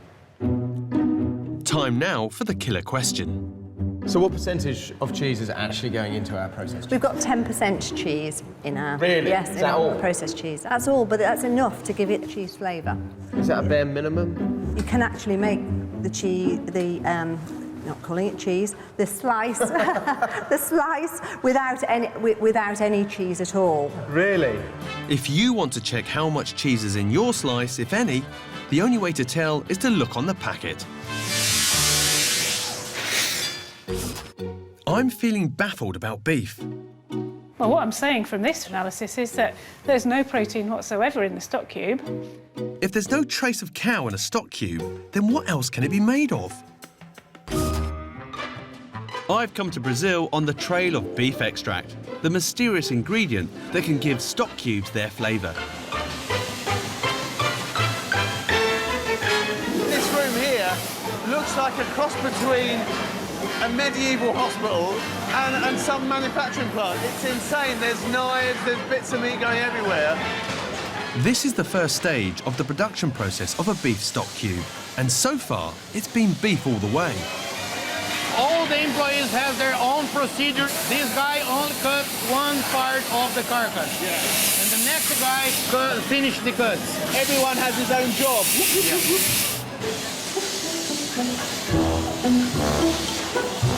Look at that. The workers dice, slice and strip the bones of the meat. The trimmings go one way and the bones go another. I wonder where they bore them up to make the stock. So what's all this stuff here? Oh, this is a trimming that we use to produce canned beef. But the thing I'm interested in is the beef extract. Okay, let's go. We take the trimmings and we grind here, and after this raw material is going to the next room for cooking. Hold on, where are all the bones? All I can see is boiling meat. Is this like a beef waterfall? Yeah. What is that product? This is cornflake. That's what my dad used to have on his sandwiches. They take the beef offcuts and make corned beef with it. Ah, look. My very own spare corned beef key. The byproduct of our beloved corned beef is the juice. This is our raw material that we use for production of beef extract. Once the beef is boiled, there are pipes that carry away the beef juice, and they all lead here. So here we are, this is the point. Yeah, finally, welcome to the home of beef juice. We've reached the part of the factory where the beef extract begins. Beef juice comes from the pipe to the tank. Yeah. And this tank starts heating. The juice starts heating. I thought you'd be boiling up all the beef bones. The juice comes only from the beef, not from the bone. So I was wrong. Only meat is used to make beef extract. In this room, the juice is boiled over and over to reduce and concentrate the liquid. Change colour, it's brown. Looks like beer. As the process continues, the juice gets thicker and thicker. This juice has 65% of concentration of solid. Salty, strong. That's a concentrated After 8 hours of boiling, this tub of beef concentrate will be used to put the beef into some beef stock cubes. And how much beef do you need to produce 1 kilo of this concentrate? Roughly 1.5 cow to get 1 kilo of beef extracted concentrated like this. That's unbelievable. So now I know how to squeeze a cow into a stock cube. But why did our initial tests come back showing no protein? Dr. Jane Parker has done some more intensive tests and now has new results. Hello, Dr. Parker. Hello, Jimmy. How are you? I'm very good, thank you. I've got a bit of a beef bone to pick with you. Oh, have you really? Now, you know in your test that you carried out, well, there was no evidence of beef protein in it. And I can't work that out because I've been to the factory. I saw a lot of cattle going in. It's 100% beef. Why wasn't it detected in your test? Well, there's no long-chain proteins there, but what we have detected is short chains, fragments of protein, and these are really important for taste, and they are derived from cow. Right, so the proteins are still there, but they've changed in structure. They've all been, bashed up? That's right, and it's the small bits that are particularly tasty. Well, thank you very much, Dr. Parker. That's wonderful. See you later.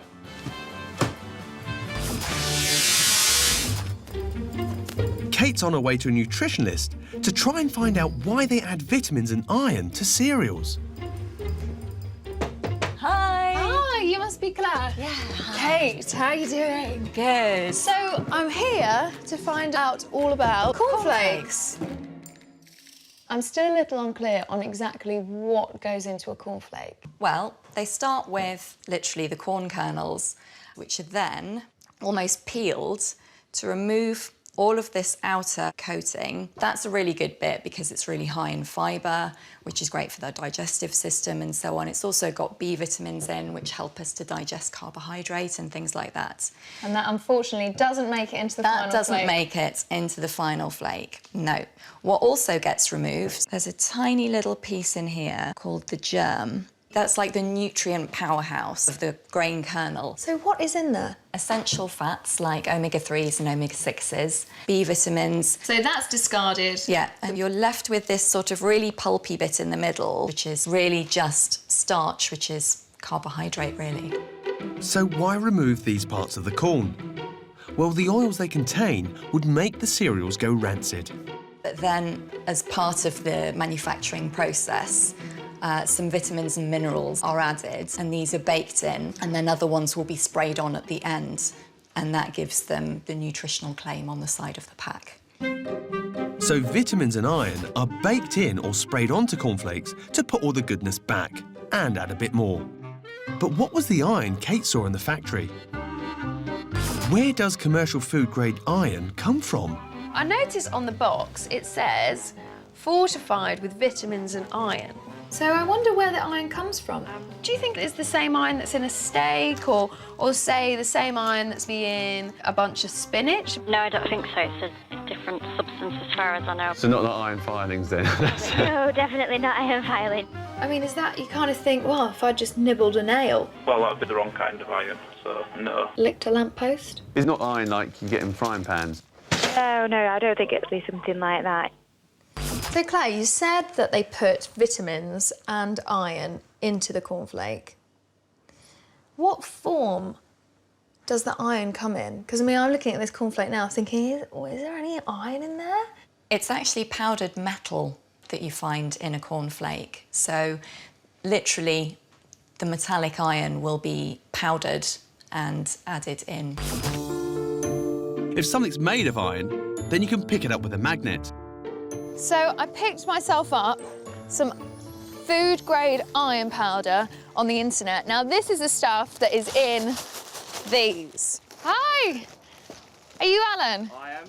Lovely to meet you, Alan. You're a guy, I hear, who can tell me all about iron.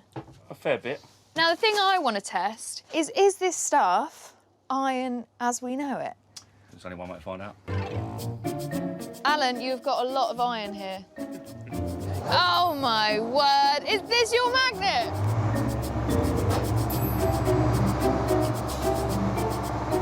Is it going to work? Is it going to work? Is it going to work?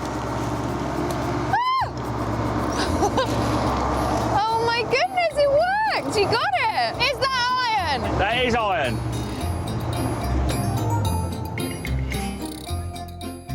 So is this stuff the same as, I don't know, the stuff you've got in here? Maybe that big old iron girder ground down? It could well be. It's iron. It's metal. But how much iron is in a bag of cornflakes? Surely not enough for what Kate has in mind.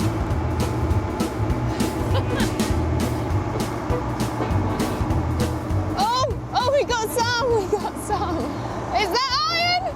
It's iron. Look at that. I don't want to let go. Did Alan's magnet prove the point, or did it just crush some cornflakes? Luckily, nutritionist Jane also has a magnet, so Kate can conduct the same experiment, but with much more precision. You can actually drag that cornflake. It's incredible. So because of the iron added to cornflakes, it makes them magnetic. Yes. See, this one is racing around the bowl. He's definitely got a big hunk of iron in him. Look at it. So, in order to give us an essential part of our diet, they use food-grade iron, which really is the same thing as powdered iron. First, decaf coffee. Hi. Hey, how you doing? I have never drunk a decaf coffee before. Oh, wow, okay. What coffee do you drink? Straight up espresso, man. I just like it black and neat, no milk. I find with decaf, I can still enjoy it, but the flavours are so much lighter that I'm not getting that same kind of satisfaction. Caffeinated all the way. Yeah? I just don't understand decaf. It's in the name. It's coffee, it's caffeine, it's supposed to be there. What is the difference between decaf coffee and normal coffee? I'm just trying to remember this and pull up the information on our database. For me, it tastes less of coffee. Is that because the caffeine they've taken out, that's some of the flavours come out? It shouldn't affect the taste at all. Oh, it must be psychological then. It could very well be. How do they take the caffeine out? That's a question that I don't know, but we can certainly find out for you. To get the lowdown on coffee, there's only one place to go. Brazil is the world's biggest coffee-producing country. 3 billion kilos of the stuff is grown here every year. One of the main coffee-growing regions is the state of Sao Paulo. Helping me is local guide Caio. So if I was to make coffee that was decaffeinated, someone here, would they sort of frown upon it? Definitely, yeah. They would? I'm sure there are some people who enjoy it. But as a nation? As a nation, no. We're heading for a coffee bean research institute where they've made a revolutionary discovery. Are they growing stuff there that they don't want other people to know about? Yeah, well, they developed these coffee beans without caffeine. To me, it's still a mystery. So is that a bit top secret? Oh, yeah, I guess so, Jimmy. Access to the institute is by invitation only. Oh, check it out. Oh, coffee all around. So we're covered in coffee right now. Look at this. Yeah. Coffee beans grown on bushes like these all contain caffeine, and it's an expensive factory process removing that caffeine. If they can get a naturally decaffeinated coffee onto the market, it could make billions of dollars. I've come to meet the Institute Director, Orlando Mayo de Castro. How many cups of coffee would you have in a day? 10 cups by day. 10 cups of coffee a day? By day. I want to know about the bean that you've developed, which is a bit top secret, isn't it? Nossos pesquisadores estavam fazendo avaliações e descobriram 3 plantas que tinham teor baixíssimo de cafeína. Sounds like they've hit the jackpot. A decaf coffee that tastes like the real thing. Em torno de 10% do café consumido no mundo é café descafeinado. Então, se você consegue café naturalmente sem cafeína, que é isso que nós temos, isto é muito importante. These plants won't be ready for commercial cultivation for 7 years. So for now, the only option is normal beans with the caffeine taken out. But how do they do that? Tayo's taken me to the only factory in the whole country that decaffeinates coffee beans. If I was in the business of decaffeinating coffee beans and somebody developed a bean that was already reduced caffeine, I'd go a bit crazy, because that could possibly mean the end of their business. Definitely, yeah. Cocam produce 40,000 tonnes of decaf every year and export it all over South America. Senor Murai is one of the production specialists.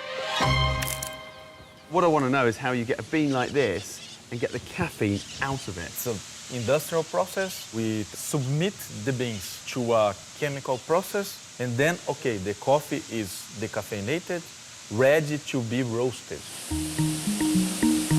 There are a number of ways to decaffeinate coffee, but manufacturers don't put the details on the label. Wow. So what are they? What happens inside? Coffee is put in contact with a solvent to remove caffeine. What is the solvent? Methylene chloride. Can we have a look inside? Yes. The beans sit in the solvent for up to 14 hours to extract the caffeine.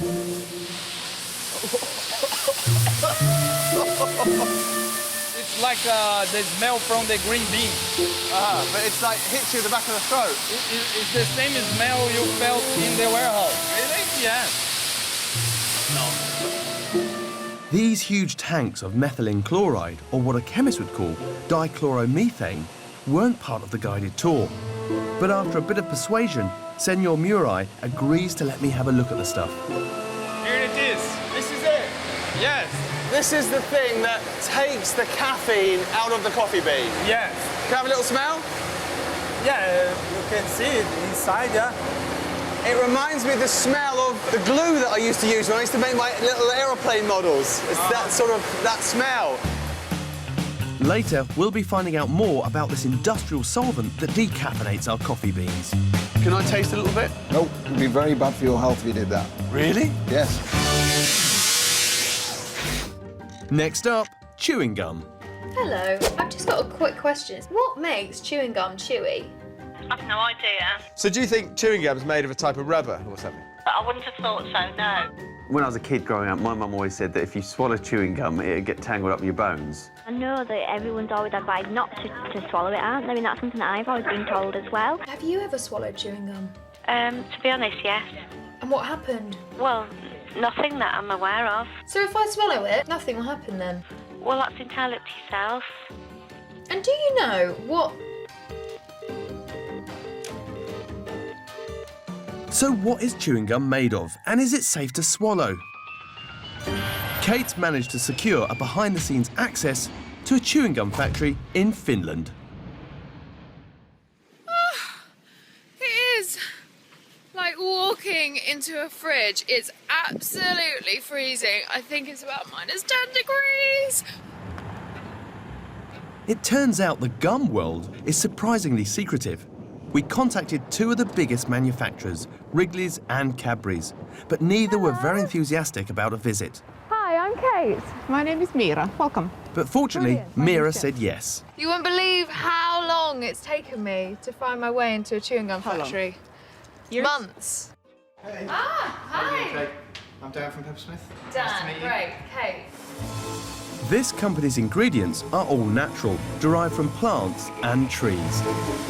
What are you making today? Spearmint, and then we're making some lemon and peppermint as well. First, the intriguing gum base is mixed with all the other raw materials, including sweeteners and flavourings. So once you put all of the ingredients in here, how long does it take to mix it all up? About an hour or a little bit longer. It's as if you're an Oompa Loompa. Have you seen the film? I don't know. This factory can make over 200,000 pieces of chewing gum a day. But what's gum maker Dan using if it's all natural? So this is your gum base? Yeah. We source it from the Central American rainforest. And do you know what chick clay is? What is chick So chick clay is the sap from a sapodilla tree. This gum has been used for thousands of years. The tree is tapped and the gum filtered, then cooked. So I can take a bit off here. Yep. How does it taste? It's all about texture, really. There's not much taste there. It tastes like chewing gum when you've had it in your mouth for, you know, half an hour and there's no flavour left. Yeah. So, Dan, you know, I don't know if you remember when you were in the playground at school and everyone would say, don't swallow your chewing gum. If you swallow your chewing gum, it'll wrap around your heart and kill you. We would never recommend swallowing it just because there's a very, very small risk that it might get stuck sort of somewhere along the way. Do you swallow? That's a great question. No, I spit. I put it out and put it in the bin. But natural chewing gums constitute only a fraction of the market. So what's in the regular gum base? Kate finds out later on. Next, it looks similar and tastes alike, but it's got less calories. How do they make diet bread? I'm on a bit of a diet, right? So the diet bread, it'd be low calorie, right? I believe so. I don't really know much about bread, to be honest with you. It'd be better maybe even checking like the Weight Watchers website or something like that for information on it. Right, OK. Do you know how they take the calories out? I wouldn't know. Diet bread seems to be a bit of a mystery. Will a specialty baker be able to shed any light on it? Hi, Alistair. Alistair is. Hi, Nice Matt. to meet you. Pleased Nice to to meet meet you. Alistair and his team use 7 tons of flour each week to create everything from sourdough to spelt and baguettes to chewy brown. He's dedicated his life to the loaf. There's nothing this man doesn't know about what goes into bread. We have our ingredients here, basically. Water, flour, salt, yeast. The difference is more in maybe some of the additives, the E numbers, the emulsifiers, the things that give bread shelf life, which we don't deal with, but they're minor ingredients. Basic bread is very straightforward. Bread is simple stuff. You just got you got to love it to make it nicely, of course, but it's pretty simple stuff. Right, let's make it. So this is your basic bread, right? Yeah. So if I go along to the supermarket and I get a loaf off the shelf and it's a low-cal diet loaf, what are they taking out or what are they adding to this to make it low-calorie? I don't know, because if you take the flour out of there, you're going to get a soup. I suppose, I don't know. No, I'm stumped. You haven't heard of any clever ingredient that you can add to... I haven't, but, you know, I mean, maybe there is something. You haven't had much You call can tell for me it, about so. it. No, we haven't had a lot of call for it, you know. Matt still hasn't been able to find out how they cut the calories from diet bread. No one seems to know. No idea. It's the stuff they put into it, isn't it? Bacteria, fungus. They must do something to the flour. So he's decided to visit dietitian Melissa Little to get some answers. How you doing? Right. So I'd imagine in diet bread there's something clever going on. There's a raising agent, there's something to lighten it, there's a different type of flour, there's I don't know what. They're doing something, aren't they? Because there's what, 51 calories in that, which doesn't sound that much. This one's 50. And what would you find in the the normal regular ones is one? about 100 calories per slice. Okay. So pretty much double. So what are they doing? How do you take the calories out of bread? Here we have a slice of your low calorie. Okay. And then this is a regular. Right, okay. Which feels a lot heavier. Yeah, and if you hold them up, It's smaller. it's smaller. Kidding me? Is that true? Diet bread is smaller. It's smaller. It's about portion control. With Weight Watchers, this is done by variation in slice and loaf size that are then given their own Pro Points value, allowing customers to make informed choices. Hovis Nimble use more protein and an open-top bake to create slices that are less dense and smaller in size. They told us that using these ingredients and processes are more costly. Weight Watchers said that the price of their bread is set by the retailer, not the manufacturer. And often they're charging you more for the diet stuff. So if you figure out the price per gram, you're actually paying more. It opens up a whole new world of diet goods for me. Diet cheesecake. Eat a little Just bit. eat half.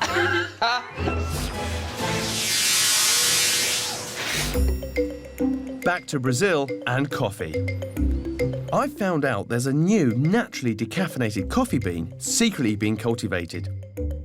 It's likely to revolutionise the coffee world, but decaffeinated factories need not worry, as there's another very lucrative side to their business. So what have we got in here then? Caffeine we extract from the beans. Whoa! pure caffeine? Yeah, this caffeine we sell to soft drink industries. So like energy drinks? Energetic drinks, yeah, to some pharmaceuticals companies also. Oh, I see. So when you take headache pills or pills for flu, it often says caffeine on the label. Yes. It's come from here? Yes. Caffeine sells for $36 per kilo, so it's actually worth more pound for pound than decaf beans. 25 kilos of pure caffeine here. Yes. How many kilos of coffee beans? 3 tons. 3 tons. 3 tons. So if we want those types of fizzy drinks and headache pills, that caffeine stripping process is going to carry on. Back in the UK, I decided to find out more about that pungent solvent that took me back to my model making days. Hi, you must be Darren. I am. Just need to put these on before you come in. Okay, lovely job. This place supplies chemicals to all types of industries and sells lots of dichloromethane. Can I have a look at the solvent close up? I've got a bottle here in the fume cupboard. Can I taste a little bit? No.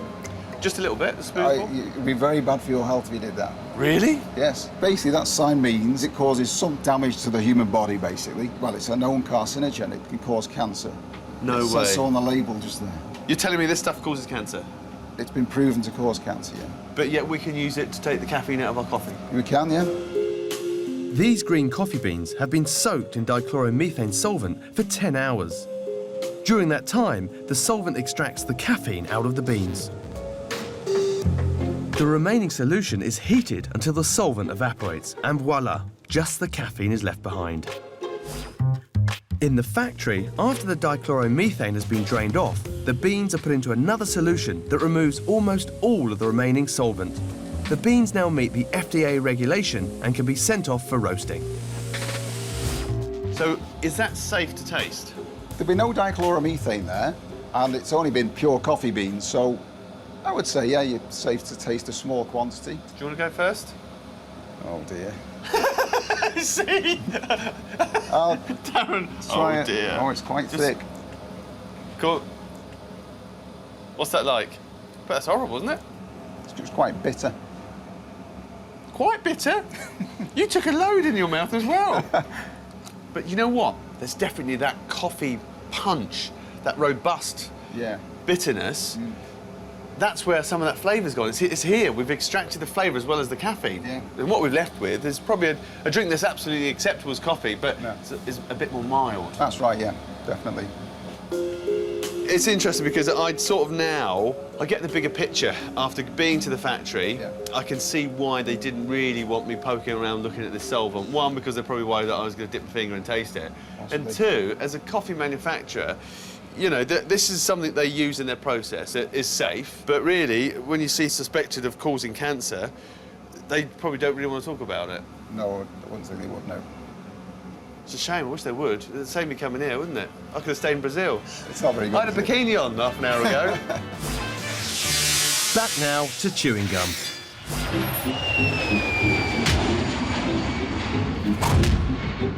And Kate's come to Germany. We're on our way to the largest chemical plant in the world. This plant, owned by BASF, spans 10 square kilometres. Here they make things like paint, pesticides, detergent, mattress foam, and the key ingredient in the gum most of us chew. Welcome here. My name is Thomas Wettling. Hello, Thomas. Lovely to meet you. You're welcome. So what part of the chewing gum base do they make? Okay, so most of the chewing gums, of the quality chewing gums, contain polyisobutylene. And if you had a chewing gum without polyisobutylene, Yes, what would it be like? it would not be so tasty because polyisobutylene is responsible for let me say, a slow flavor release, which means you have a longer choy of your chewing gum. And then what? Keeps the chew as well? And it keeps everything together, yes. Makes the chew really smoothie and tasty. Here are some applications of our polyisobutylene. It's used for sealant, for insulating glass. Yeah, to protect the insulating glass, right? Everywhere. And also in tires, not in each tire, but mainly in racing tires, to improve the grip, especially when it's raining. So this is the outside part of the plant. And here Over the pipe racks are coming the raw materials and everything you need, and the raw material is a liquefied gas. It's similar to what you have in your fire lighter, in your cigarette lighter. Really? And it's under pressure, and then you put in a catalyst, and then the reaction takes place. What is your catalyst? That is my secret here. Right, so can we see what comes out the other end of that? Yes, of course. Let's go over there to the filling station. This way? Yes. So the gum base actually starts life as a gas, which is transformed using a secret ingredient into this. Could I touch it? Please do not touch it here, but we can take a sample over there, and then you can put it in your hands. 150 degrees and really sticky. Yeah. And that's like your fingers being stuck together by scorching super glue, isn't it? Yeah. Oh! Yeah. Okay, we don't want to do that. So how hot is this stuff now? It's cooling pretty fast, so let's... Oh, that is sticky. Whatever you like with it. That is sticky stuff. Can I chew this now? You could, but within BASF we have the strict rule not to put our products in our mouth here, in this stage of production. This synthetic sticky substance is non-toxic, so it's safe to chew. But is it safe to swallow? Kate's back in London for an appointment at the University College Hospital with consultant Anton Emmanuel, who specialises in swallowing and digestion. Anton, hi there. Hello. Welcome. So I've come to see you to find out definitively whether or not chewing gum can harm me if I swallow it. So we can show you it in a very simple way of just watching what happens when you swallow. Right, so this is Amanda. Amanda's our clinical Hi, scientist. Amanda. How are you doing? Amanda's a wizard with the tube. Amanda, I trust you. I trust you. So there we are. So it's your nose now. Beautiful. See? Lovely. If you drink now, it's going to go chin down and drink, and it's going to go straight down. Here we go, forward, and it's over. You've done brilliantly. That's it, all done. And it's finished. Right, should we try some gum?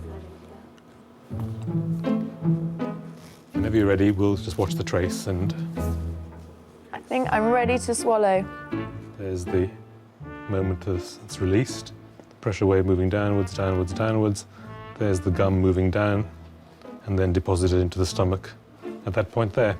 So it's gone? It's in your stomach now, sitting under your rib cage, doing you no harm at all. Straight through? Strip down your gullet, down through your gut.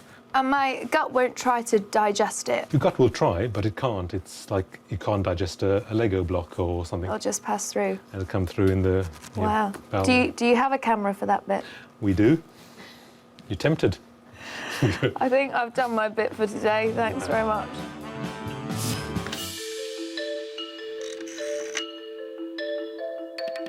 Hello there. I was just wondering if I could talk to someone about chilies. Now, have you ever eaten a chilli and it caused you any harm? Oh, of course, yeah. It just burnt my tongue. It actually burnt your tongue? It actually burnt my tongue, yeah. If I eat a whole pack of chilies that are really hot, it's going to really burn, but is that going to hurt? I wouldn't necessarily be able to advise. I don't know on that, actually. So It doesn't burn you like a match or a flame would. it can actually injure you. It can injure you. It can injure you. What's the worst that'll happen to me then? Probably end up in hospital. Oh, really? I don't know. It's up to yourself how hot your body could take it in your mouth. I think you would be on fire. So if you touch a chili and then touch your eyes, it'll sting? It's going to sting them. I would say it's happened to myself in the past. I think it's happened to me. So we're all agreed that chilies can cause us pain. But could eating a really hot chili ever do us physical harm? To find out, Kate heads to Mozambique. This East African country is home to the piri piri chili, one of the most popular peppers on the planet. And a dish loved up and down the country is piri piri chicken. The local piri piri sauce is famously fiery stuff. Okay, let's have a little try. Was that a big finger? Woo! Picant.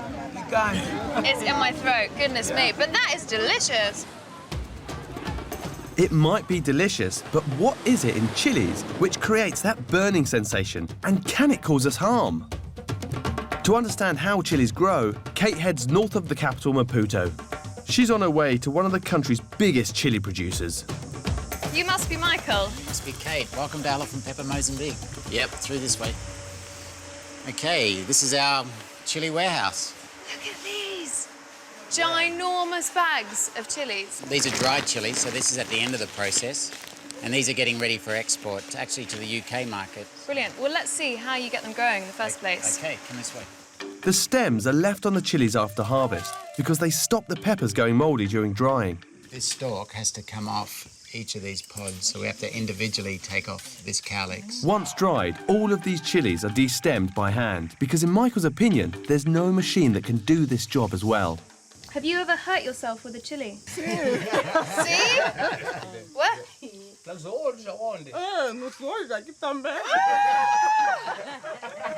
bet you didn't do that a second time. Oh dear. Now, you only make that mistake once, I bet. These workers are all very aware that chilies can cause feelings of pain. So what is it in chilies that's responsible for this? To get her hands on some freshly picked chilies, Kate heads into the fields.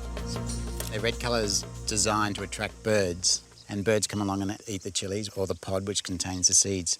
Now, the capsaicin in chilies, which makes it hot, affects the digestive system. So it's all about moving the seeds quickly through the bird's digestive system. Birds don't actually have a nasal passage like us, don't have salivary glands, so they don't taste the heat like we do. They've got a beak, basically, and so it doesn't affect them in the same way. So a bird doesn't have the same reaction when it eats the chili? No, it doesn't. Doesn't feel the heat at all? Not at all. It's only basically mammals, animals similar to us, which is one of the reasons why the chili crop's such a great crop to grow near elephants. They can't eat this crop as well, and they've got a high sense of smell, and it's a major discomfort for them. It's such a major discomfort that locals burn chilies on fires to keep elephants out of the villages. Right, it does that. Once an elephant's got a trunk full of this chili smoke, they'll think twice about coming back here again. Now, do you think that chilies could actually prevent that? We better pack some in the car. Unlike elephants, we keep coming back to chilies, often wanting hotter and hotter varieties. To see if some seriously hot chili can actually do me harm, I've come to Bristol. This city is home to one of the hottest chili dishes on the planet. You must be Martin. Hey, hi, Ginny. How you doing? You all right? Very well, yeah. Hello, James. Hi, welcome. How you doing? Oh, well, I won't shake your hands because look, you've got gloves on. So what are you chopping up there? I'm chopping up Scotch bonnet, which is okay as a chili. It's about 350,000 Scoville units. So now, Scoville's the scale of heat. Yeah.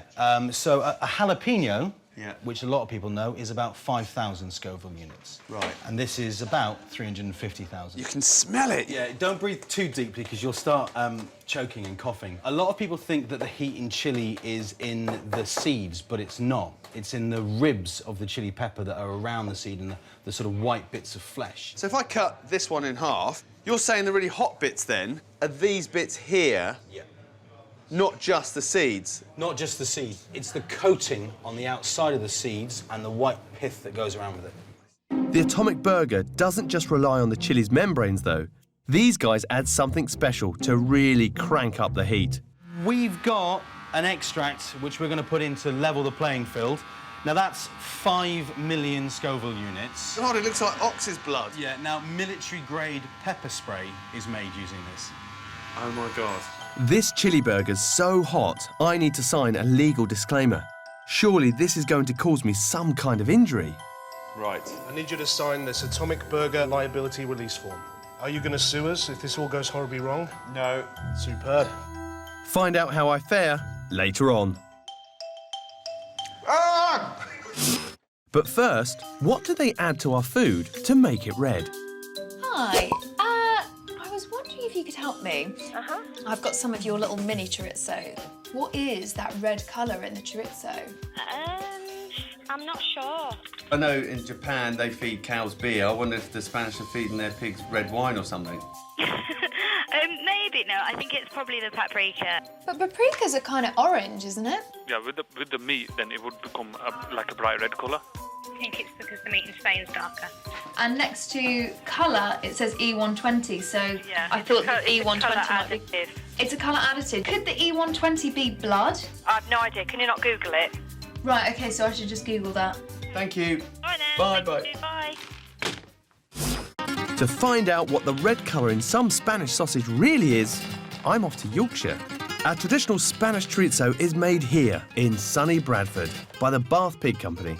How you doing? I'm Jim. I'm Ian, this is Mia. How you doing? I'm Hi, Jim. Jay. Nice to meet you. Nice. Clobber on first, is it? Yep. So this is the meat you're using?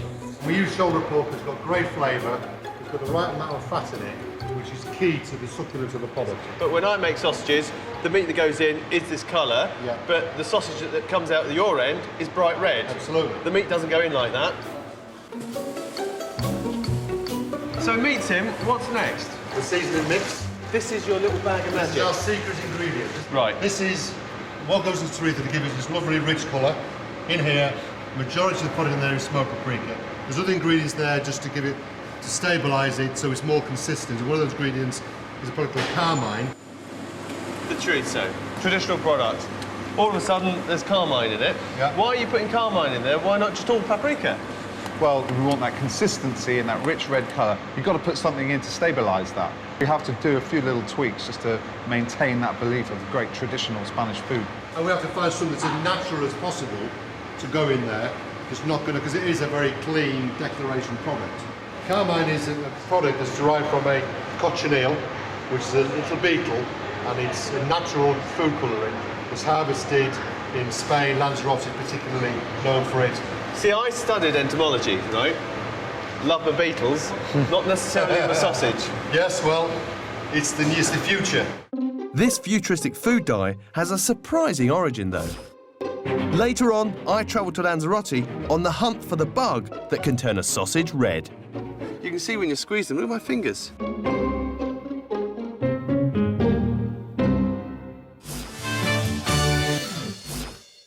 And now, Matt's trying to get to the bottom of some bewildering labelling on pork products. A lot of pork says outdoor bred or outdoor reared on the label, but what do these terms really mean?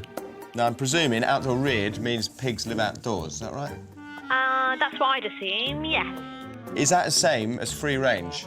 No. Do you know what the difference would be? They still can be enclosed, but they have more room. Although it's free range, it could be indoors, but outdoor reared means that the pigs will probably spend their whole lives outdoors. Yeah. Matt's investigating some bewildering labels on pork products. To try and find out what outdoor bred and outdoor reared actually mean, Matt's travelled to Yorkshire. Hello, you Anna? Yeah, I am. Anna the pig lady. Hello. Local pig farmer Anna Longthorpe produces two types of pork on her farm, free range and outdoor bred. So now, what is the true definition of free range, would you say? Free range, so the pig's born and bred outside, and then once it's weaned, it then carries on outside throughout its whole life. OK, and what percentage of all pigs reared in Britain are free range? There's only about 1% that are Right. fully free range throughout the whole life. Really? Yeah. So only around 1% of British pigs live outdoors like this all of their lives. So where are the outdoor bred pigs then?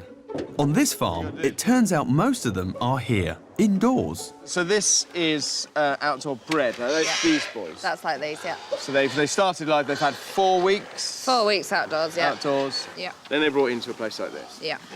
Outdoor reared. Outdoor reared is when they're outside up to 30 kilos and then they'll go inside for finishing. 12 weeks old, something like that. And how many weeks would they then spend inside? And then they'd probably spend another 12, 16 weeks inside. Outdoor reared pigs can spend half their lives inside barns like this being fattened for slaughter. However, outdoor bred pigs can spend around 80% of their lives living indoors. So how do you feed these pigs? So we've got a bin just over there, and it feeds around into these troughs. It's more automated here, so it's cheaper to... inside it's cheaper to do, whereas outside it's more sort of labour intensive, right. Bucket feeding and the like. Yeah. A recent pork industry advisory has recommended that packets should clearly label how long outdoor reared and outdoor bred pigs have lived outside and how they have been raised when they have been moved into barns. But this isn't yet compulsory and it's often not obvious. So would you say that outdoor reared and outdoor bred are misleading terms? I think they are. I mean, a lot of my friends, a lot of people I've spoken to, they just assume that from that word outdoor, that it's, fully free range. So if you really want to know how your pork was raised, read the packet closely. And if it's still not clear, trot off down to your supermarket and ask them. Back now to the red food colouring carmine. Carmine is a natural food colour, and it's an E number, E120. It's used to colour chorizos and many other food products, and it's made from squashed up bugs. In search for some of these insects, I'm travelling to Lanzarote in the Canary Islands.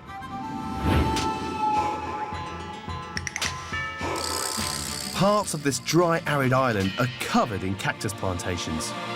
To find these bugs, all I have to do is locate one specific farm amongst all of them. Right, lovely job, thank you. Hola, I'm Jim. Now, I'm here to find out about carmine. Se dice que eso lo hacen en la fábrica, pero no sé dónde lo hacen. Aquí nomás cogemos la cochinilla nada más. Pues esto es un bicho que se forma después del grano, la cochinilla. It's from these little insects. Can you take me to a patch where there's lots of them?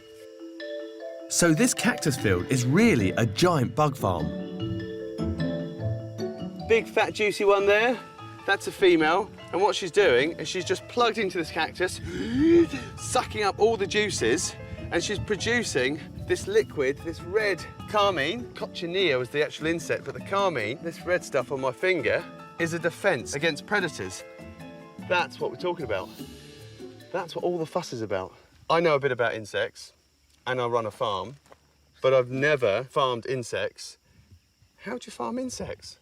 Se muda todos los días, hay que mudarlo. En el verano, que es cuando eso se planta en abril, mayo, junio, esos tiempos, es cuando se planta, se va cogiendo y plantando. Se coge de la cochinilla esta, se echa en taleguitos y se va plantando en la tunera nueva.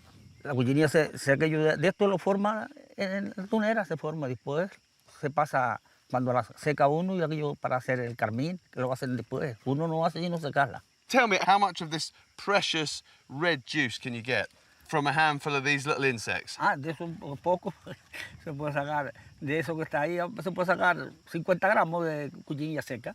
So it takes a long time to get your money back. Making just 1 kilo of the red food colouring carmine needs around 200,000 insects. So should we be concerned that bugs are being used as a food colouring? To find out, Kate's meeting food scientist Audrey Dean in London. Audrey. There are other red food dyes available, but carmine's widely used in chorizos, jellies, sweets, milkshakes and cakes. Often carmine is listed as an E number, E120. Is it a cheap ingredient? Is it cheaper than other food dyes? Not necessarily, but one of the big things about it, because it's from bugs, that means that it's natural. You still claim it's natural? Yeah, because it's from a natural source. It's also used in the cosmetics industry as well. So this is likely to be bugs? I've got bugs on my lips? Highly likely. Really? Do people mind that there are bugs in their food? The issue is whether they know or not. But that information should be available for you to ask. The colour perception of food is a massive part of whether we find it appetising or not. You can make a dye from cochineal bug relatively simply by just adding water. But this completely natural version doesn't taste great. Already turning pink. Wow! It's a little bit of milk, we've got ourselves a milkshake. It kind of looks like it ought to taste nice.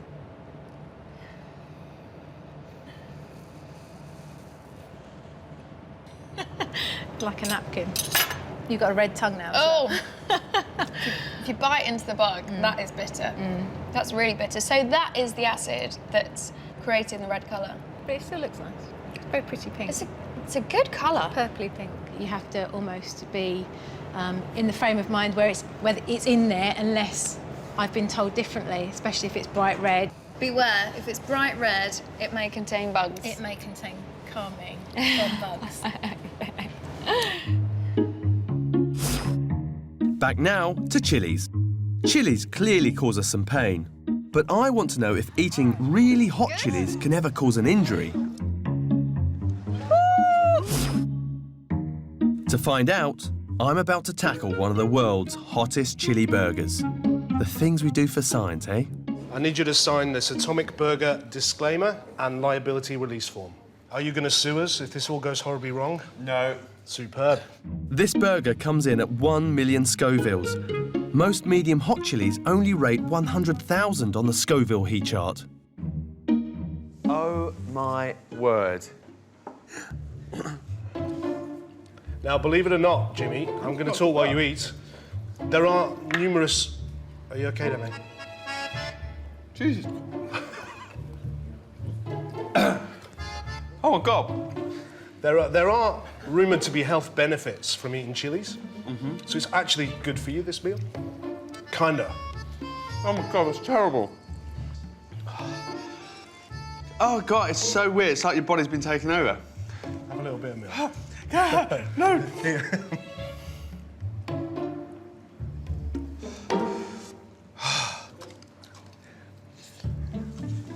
Keep it up. It's okay, keep going. You're absolutely fine. Just work through it. Yeah, it's... how long have I done? About an hour? You're on about 4 minutes. Oh, my tongue. I'm shaking.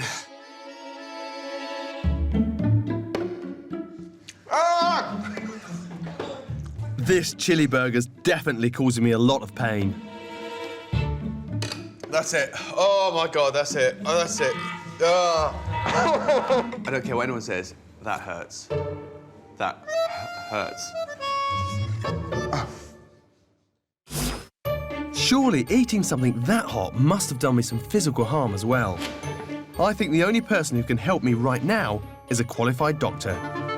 Ah, Hello. Dr. Holmes. Hey, nice to meet you. Nice to see you. So, if you'd just like to put a lab coat on. So, the thing is, I started eating these chilies and start off with, oh, it's fine. But, oh, my Lord, the burn was incredible. The pain messages that are involved in transmitting extreme of temperature, which is called TRPV1, are the same as those that transmit the pain messages that are caused by capsaicin, which is the ingredient in very, very hot chilies that causes the pain. The same things that fire off if I've put something hot on my hand, like a piece of hot coal, are the same things that are firing off when I've eaten some chilli. Exactly the same. So Dr. Holmes is saying that chilies feel as if they're burning you, but they're not. And she has an experiment which might just prove this. Now, just imagine this hunk of steak is my tongue. So if I just put my metal spatula under the heat for a few seconds,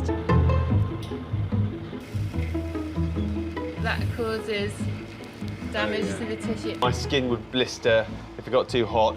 Here you've got a concentrated solution of hydrochloric acid. So again, this is quite an extreme example, but if we just give this a few seconds, you'll see the meat start to turn colour. You see the chemical burn? Exactly. A burn caused by acid. Okay, so here I've got a bottle of purified capsaicin.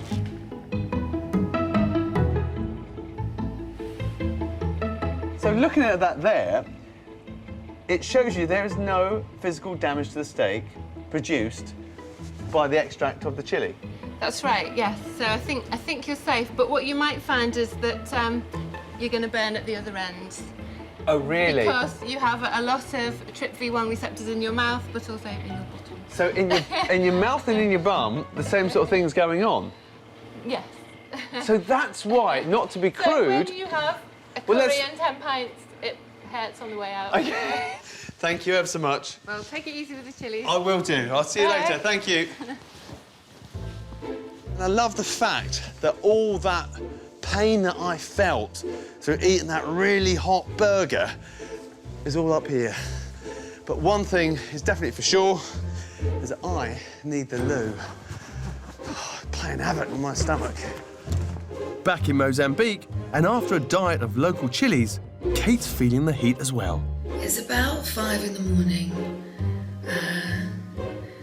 I've been engaged in activities for about the last hour or so. Ouch. But first, ripe and ready. It's all the rage. Peaches, mangoes and avocados. If you want to eat one ripe, you can pay for that convenience. But how do the supermarkets get them ready at just the right time? How can I help? Hi there, I've got a query about your avocados. Right. Sorry, I've just dropped the phone. How do you ripen your ripe and ready avocados? Well, you unripen them, they're most probably already ripe. So have you got them all in a room where you go around thinking that one's nearly ready, that one's ready? Yeah. Right, I got you. Just got to keep giving it a little feel every day. That sounds an interesting job, being an avocado squeezer. Yeah, very interesting. We obviously don't eat them as much as I'm up with them every day, but they would know. Yeah, just by looking at it. Yeah. Yeah, yeah. Kate's off to Spain. Our avocados come from all over the world, depending on the season. And at this time of the year, the harvest is in full swing on the south coast. In the British supermarkets, you can buy avocados, a little 2-pack, ripe and ready. But where do they get ripe, and how do they make sure that those avocados are ripe on the day that I get to the supermarket and want to buy them? Kate's headed to a grove just outside Malaga. Hola! ¿Qué tal? I'm Kate. I am Javier. Javier. Javier. Can we go and find some? Yeah. This way? There are nearly 4,000 trees on this farm, and Javier is responsible for the harvest of 500,000 avocados every season. Here we are. Avocado. So this is how they pick them. Can we see one? We see. Ah. Tiramos. Ah. Okay. This is not ripe and ready. It's so hard. Does this avocado ripen on the way to the UK? This avocado madura aproximadamente durante una semana, 2 semanas. A partir de mayo el aguacate empieza a perder calidad en el árbol, lo que es calidad interna. Pero madurar nunca llega a madurar. So this avocado will not ripen on the tree. It needs to be picked in order to ripen. Right. Are you a partir sure? del mes de mayo, I'm determined to find a ripe avocado on one of these trees. I'm close. I'm so close. I'm so close to those little. Oh. Ah. Hard. Hard. Each tree here is at least 25 years old, and the pickers can fill 7 or 8 boxes from just one. Listo para comer? No. No? Seriously, you could hurt someone with these. Listen to that. That is how hard this avocado is. Okay. Ah! So how on earth do they make sure that these avocados are ripe and ready when I want to buy them in the supermarket in the UK? How do they do that? Will Kate ever find this elusive ripe avocado? We'll find out later. Next, eggs. I love keeping chickens on my farm, and I've always been a firm believer that a better kept chicken produces a better egg. But I've never put it to the test. Until now. Hi, I want to find some information about the different types of egg you do. There's like free range, and there's caged, and there's organic, and they're all different prices. What do you pay for? Do you get a better taste? I would have thought so. Do you think the nutritional values of a caged egg versus an organic differ? I don't know. Things like that I've never sort of looked into, to be honest. If a hen's fed on a richer diet, I would expect the egg to taste more eggy. So organic eggs are more eggy. In the UK, we eat 30 million chicken eggs a day from a variety of production methods. But none of the customer helplines we called seem to be able to tell us which method produces the better egg. Can't even put my jacket on. So I'm going to find out for myself by checking out chickens in different farmed environments. How you doing? Andrew Jorrett from the British Egg Industry Council is going to be my guide at Noble Foods, who produce eggs using different methods across different farms. We're starting with the cheapest eggs you can buy, the colony egg. These enormous sheds are home to 1 million chickens. Right, well, let's see them. Yep. If we go down and have a look, I'll show you what the birds have. Whoa, that's incredible.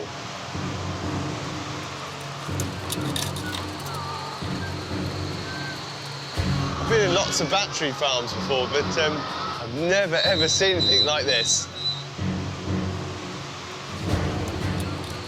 So in this shed here, you control the lighting, the feed, you transport the eggs away once they've been laid. It's quite an alien environment for many people. I can understand that, but at the end of the day, it comes down to cost. Because they're kept at a constant temperature, they eat less feed as well, and they are slightly more productive because the system just works better. Wow. This egg here is a lot cheaper than your free-range egg. That's right, that's right. And the reason for that is because you have to do it on a much larger scale. It's the scale of operation, it's the cost of production, it's the labour cost that's involved in looking after the birds to produce that egg. Look at all these eggs! The river of eggs below. These colony hens produce 7 million eggs a week. How many stories are we? It's 3 stories, this house. And how many rows have we got? There's 9 rows of colony cages in this house. And there's layers of chickens in each row, isn't there? There are. There's 4 layers in each story. Next step up is the barn-kept chicken. Free to roam inside, but not out. Unlike this free-range farm. Surely these outward-bound girls lay a better egg. So we have now our free-range laying birds. This is one of them. And interestingly, you just walk into a shed and you think all these birds aren't free-range because they're inside, but they choose to come in here because they can come and go as they please. That's absolutely right. I think it would surprise most people that when you look at a free-range flock, they're not all outside during daylight hours. This, of course, is where they get their food. It's where they lay their eggs. And it's also about time of day and weather. It's the bird's choice. They choose to be in. The birds have the choice. They can stay in or they can go out. Following all the birds out, look at them. So in this system, they get much more of a natural life then? Clearly, yes, there's a difference here that the birds can express more of their natural behaviour. That means eat grass and pick any insects and things like that that birds would eat naturally. Well, see, if I'm paying for a more expensive egg and on the box it's free range, and I look out here and there's one eating grass there and the sun was out earlier, I think, God, it's got to taste better, hasn't it? And then, of course, you've got organic eggs. There's only one way to find out which of these birds lays the better tasting egg, and I'm going to need my frying pan. Next, balsamic vinegar. You can pay as little as £1 or as much as 20 in the supermarkets. But isn't all balsamic vinegar the same? I've got a couple of bottles, and one was really expensive and quite posh looking, and the other one was quite cheap. So I was wondering if they use the same grapes. For the more cheaper brands, it'll be a less quality grape. You haven't got anyone that's in charge of balsamic. You wouldn't have someone there called Vinegar Vera. It's very unlikely. Balsamic vinegar, blah, blah, blah. Is the balsamic like a fruit they put in it then? Is that the colour? Maybe, I don't know. I have no idea what it's made out of, and I've got to be honest. One thing all these bottles have in common is the word Modena. Turns out that's a city in northern Italy. Best start there then.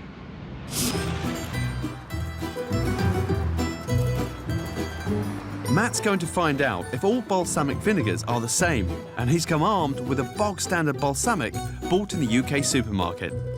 First stop is a market selling Modena's finest local produce. Excuse me, do you speak English? Few? Can you tell me, balsamic vinegar, Modena, Sì. do you know why?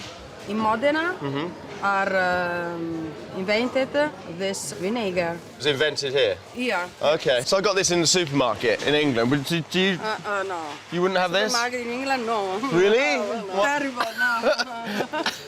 Seems they keep the local stuff under the counter. Wow, look at that. It's like a cream. Yeah. Vinegar sauce. Very good. Sweet, huh? Sweet. So how can their vinegar taste so totally different to Matt's? Maybe it's a completely different vinegar. Matt's on his way to a family business who've been producing balsamic for 400 years. Hello, Claudia. Hello, Matt. Hi, Matt. Nice to meet you. Oh, thank you very much. Smells amazing. Look at this.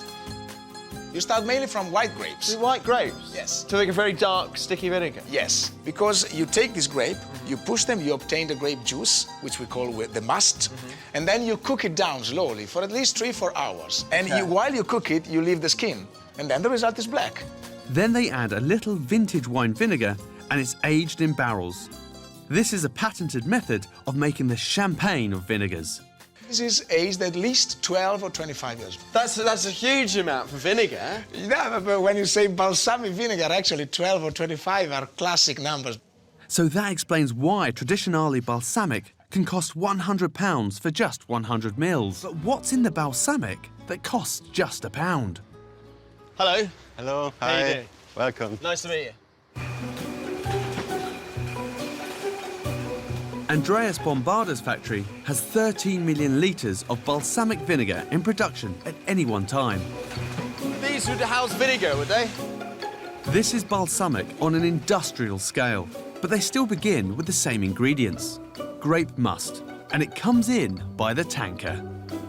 Ah, look at that. That's beautiful.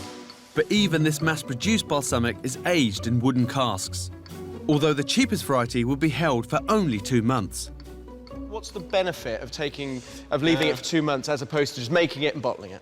Yeah, but staying in the wood 2 months doesn't give a lot, but still gives something. Yeah. Like the flavors of the wood, the tannins from the wood. Yeah. Traditional balsamic vinegar is more for upscale recipes, gourmet dishes. Yeah. So is there a kind of a school of thought that traditional balsamic vinegar is the proper stuff, and stuff like this is maybe fake? Well, it's not actually fake, it's just different. Right. It's just different, less expensive, Yeah. invented by poor people for themselves. To produce this vinegar for the masses, the process is simply shortcut. The must is a colourless concentrate and is often diluted with wine vinegar. It's a lot like wine, isn't it? You get very, very good wine, and then you got wine that you drink every day. The comparison is perfect. I mean, Thanks. Your comparison is perfect. Very good. And now, back to avocados. Kate started in Spain and found out that in order to get them ripe and ready, our avocados make a pit stop in the Netherlands. We're following our avocados because we picked some yesterday. They were hard as nails, and they're on their way to here, where they're going to ripen. Total Exotics buy fruit and veg from all over the world. Sweet potatoes as well. Runner beans. Oh, you know them all. Yeah. And supply supermarkets throughout Europe. Are these avocados ripe and ready? No, actually. By the time they get in here, we have certain specifications, but it has to come in hard. Hard as nails? Yeah. Really So tough? hard, yeah. Can't eat them? No, you cannot eat them. Before they will even accept this delivery, they need to stick in a thermometer. First of all, we have to check the temperature of the product, and it has to be 5 degrees. It's cold. Yeah, it is cold. It's like being in a fridge. Exactly, but then it stops the product from ripening during the journey. So you actually totally stop the process of ripening in transit from tree to you. You don't want the fruit ripening at all. No. And it's possible to do that by temperature. So if these avocados have been stopped from ripening, how do they set them off? I always thought if you've got a really hard avocado, you just put it next to a banana. So is it, I don't know, is it a big banana? You know, the procedure is more or less the same. Really? Yeah, So you've got a big banana out the back? Yes, yeah. You follow me? Okay. Oh, Ron. A ripe banana emits a gas called ethylene, which accelerates the softening of the avocados. We're off to the ripening rooms, which is where the magic happens. We control the temperature, we control the humidity, and we control the CO2. The combination of those 3 factors will take care of a ripened avocado. And so when the avocado leaves your ripener, it will be ready to eat? It will be ready to eat, exactly. The temperature is raised to 20 degrees and the levels of CO2 and humidity are controlled to trigger the ripening. Within 3 to 5 days, they're ready for packing. I suppose you do pay a little bit more for a ripe and ready avocado. Is it worth it? You miss the whole issue, is that the consumer these days They really want to buy an avocado, which they can eat at the very same moment. So you're paying for the convenience of a perfectly soft avocado. This is a ripe avocado, finally.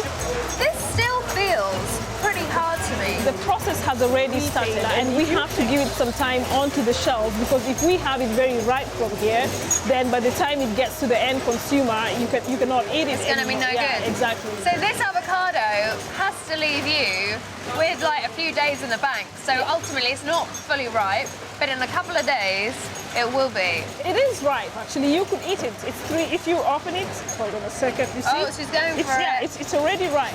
So that is pretty soft. You could eat it. Maybe a little hard for guacamole. Yeah. You know, maybe not as squishy as you want it But to by be. the time it gets to retail, then it's ready for guacamole. Okay.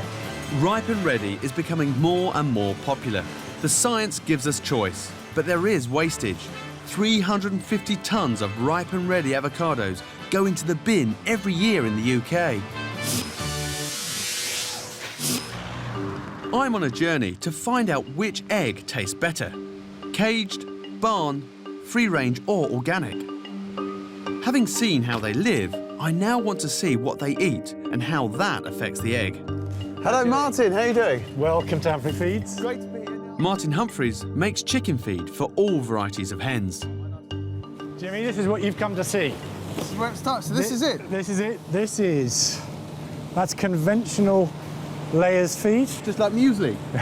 Very similar. What is the difference in terms of feed when it comes to your caged hens, your barn hens, your free range, your organic? If we put organic to one side, because that is quite different on several different levels, but if we look at the conventional, so the colony, the barn and the free range, there are slight differences. However, the ingredients that we use are broadly the same. If we are what we eat, then the feed has got to be crucial to the taste and even the nutritional value of the egg. So what goes into the stuff? Why are you putting salt in? Is it to make it taste better for the bird, or is it to do with its biological function? Absolutely biological function. If they have too much salt, they'll be desperate to drink. Too little salt, and they need to make up the deficit. Because they're omnivores, they could start doing things you don't want to talk about. So by adding salt, yes. I know with my certain chickens, especially with our turkeys, is that if they don't get the right balance of salt, they try and find it elsewhere. And a good source of it is the blood of other animals. So they like to peck or even eat eggs. Yes. You know. So what's next then? Critical thing is the yolk colour. Right. So we need to look at the pigments. Now in conventional diets, all have the same base yellow, which is marigold. So you're providing a natural colour through petals of the flower?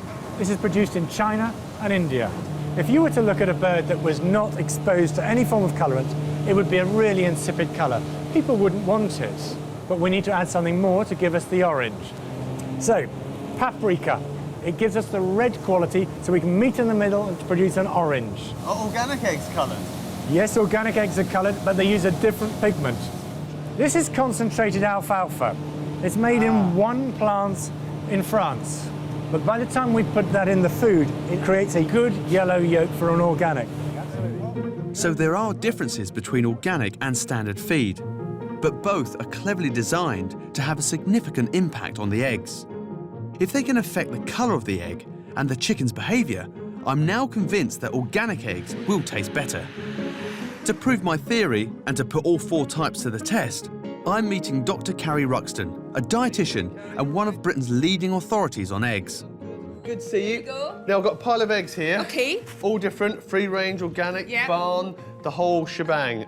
Cook them up, Yes, I will. and we're going to taste the I difference. think we're going to disagree, but let's see how we get on. I think we're going to taste the difference. There we go. Okay, thank you very much. Perfect. First of all, label those up so I know which is which. I don't think I'll be able to tell the difference between these. It's crunch time. I don't know. Hopefully, I'll be able to pick the free-range eggs from the birds that have been living in cages. What are those eggs saying? Eggs are fine. I'm just making them. You're gonna have to help me. I know, I'm going to help you, don't worry. So this is egg number 1. Okay, egg number 2. Here we go. Egg number 3. And finally, egg number 4.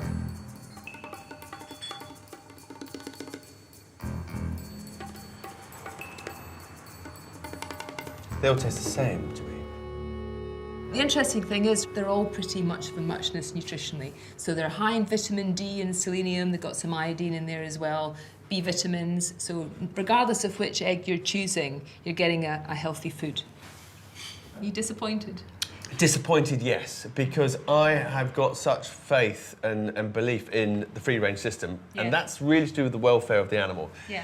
But I really associate that with quality and flavour. So it isn't really a flavour difference or a nutritional difference that you're getting. It's a welfare difference, and I still think that's worth paying more for.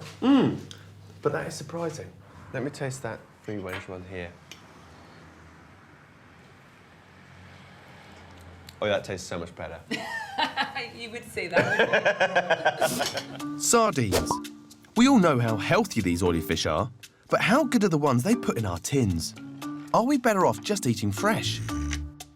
Which sardines are better for me, the tinned ones or the fresh ones? I'm not an expert in this particular area. We would recommend that the fresh fish is the healthier option because they're a lot fresher out of the ocean. Do you used to notice any difference between them? I don't eat them, so I'm not sure. You don't eat sardines? What's wrong with you? You want to get yourself out there and get sardines on toast for lunch? The search for sardines starts in Portugal.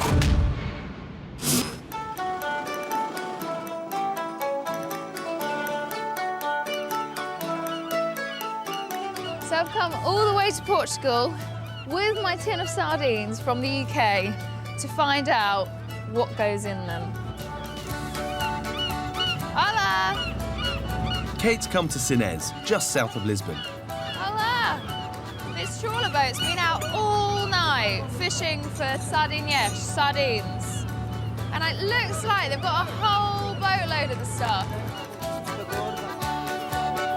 The Portuguese have a love affair with sardines. They eat them by the shoal and export them all over the world.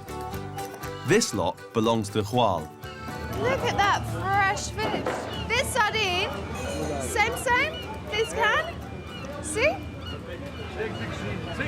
A lovely, lovely big fish, as big as this, will go in here.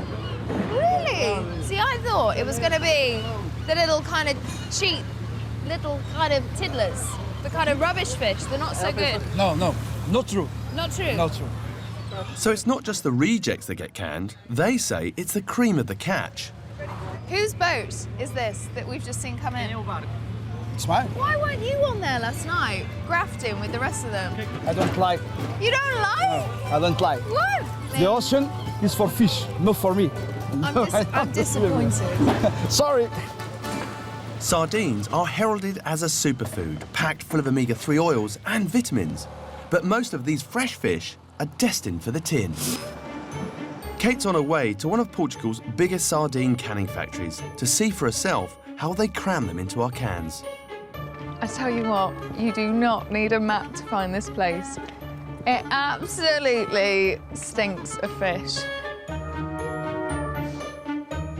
Hello, good morning. Ah, hello, my name's Kate. Hi, Christina. Christina. Sergio. Antonio. Nice to meet you. Antonio. At this factory, 20 tons of sardines are processed every day. No, but it's a good smell. Fishy, yeah? Here, in this line, the ladies take out the head, as you see, and also the tail. Shall I try and do one? Oh, she's rinsing her scissors for me. Lovely. Okay, so I've got the fish, and I can just go like this? Yes. Head off. And the tail. And the Very tail. well, very well, Try to pick it up. very well. In there? All those heads and tails don't go to waste. Cats and dogs all over Europe enjoy them in their pet food. After the sardines are gutted, they are intensively steamed for 8 minutes and then settle into their new home. Tinning them by hand ensures only the best make it to the tin, and each delicate fillet remains intact. You actually pack these by hand? By hand, yes. All by hand. Really? Yeah. What's the most sardines you can squeeze in one tin? 3 sardines. 3. That's just 3. See, because you know in England we have that phrase, squashed in like a tin of sardines. Yeah, we have the same here. You have the same here? We But say the isn't same it here. strange? Because actually they look quite roomy. They may be headless or tailless, but not one of them has been boned. So how come you can leave the bones in there? I mean, is it okay for me just to eat the bones? Yes, it's safe for you to eat because they are already cooked, but they are going to be even softer after the sterilization. Because the fish is going to suffer some pressure and some more heat, and then all the flesh and the bones will be softer. So it's the pressure and the heat that really softens the bones. The oil or sauce goes in and the lid is sealed before the cans head to an enormous pressure cooker to be sterilised. How long do they go in there for? About 40-45 minutes, because no preservatives or colorings are added, so this is the way we preserve the product. Lunchtime. Lunchtime? Yeah, lunchtime. Wow, you're not going to miss that, Belle. What's lunch in Portuguese? Almoço. Almoço. Almoço, sardines? Yeah. What did she just say? Eat and drink some beer. Eat a big fish and drink some beer. Lovely. So every sardine gets beheaded, gutted, steam blasted and sterilised. Later on, Kate finds out if after all this process, can they still be good for us? Yes, I'm sure. Really? Yeah, really. It's a favourite in our Chinese takeaway, but how much do we really know about the ducks we eat? There are 4 calls ahead of you. Your call is important to us. Hello? Hello? Hello? Hello? We almost went off and made a cup of tea. Sorry, it's just that we are busy at the moment. I've got a question about duck. I've got 2 lovely duck legs. Yeah. Not personally. Is it wild, though? Is it a wild duck? I'm not really sure. Couldn't tell you anything at all about that particular product. Do they are they on the ponds and all that kind of stuff? Well, I would think so. I mean, I think most of our goods are really about eco-friendly as possible. Is this like the ducks that you see in the park? I know what you mean, whether or not it's the ones that you feed with the bread or the ones. I'm not quite sure. I don't know. Bye-bye. Bye-bye. To find out how the duck in my packet may differ from the duck on my pond, I'm going to meet licensed wildfowler Johnny Stevenson. How you doing, Johnny? Good to meet you. Nice to see you. This is Ida. Hello, Ida. We can't actually shoot any because it's not duck hunting season yet, but we can do a bit of duck spotting. We need to lure the ducks closer, and for that, you need to enlist the help of some duck body doubles. If you're a duck flying over, look down here and there's like, oh, look, there's Barry, and there's Jeannie, and there's Brenda, all floating in the water. Must be safe. And you fly down, and then, bang, we've got our duck. You also need a good hiding place. It's a bit like flower arranging, isn't it? Yeah, a little bit like that. Not quite as pretty, but sit down. Lady, sit. The thing is that we've just got to sit, haven't we? Wait. We have, yeah. So how long does it usually take you to get a duck? Anywhere between 10 minutes and a day. Really? Because it's a wild animal and it's living on our waterways and it's doing its daily business, flying around, quite active, does that have an effect on the meat? I would say it's a lot less fatty than what your farm meats would be. You're right. Obviously, the biggest problem with game is age. You know, you can shoot a duck which is coming to the end of its life, and it's going to be tougher. Right, come on, you ducks. So is there anything else we can do to attract them? You got any duck calls? This one here, one of my favourites, which I think you'll quite enjoy. You didn't buy this from Ann Summers, did you? I didn't, no. You do sort of like... Yeah. Now, the idea of this is... This is a bit weird. 2 grown men in a camp with a... There's a pair of ducks there. So if we might be able to call them with our mouths just by... I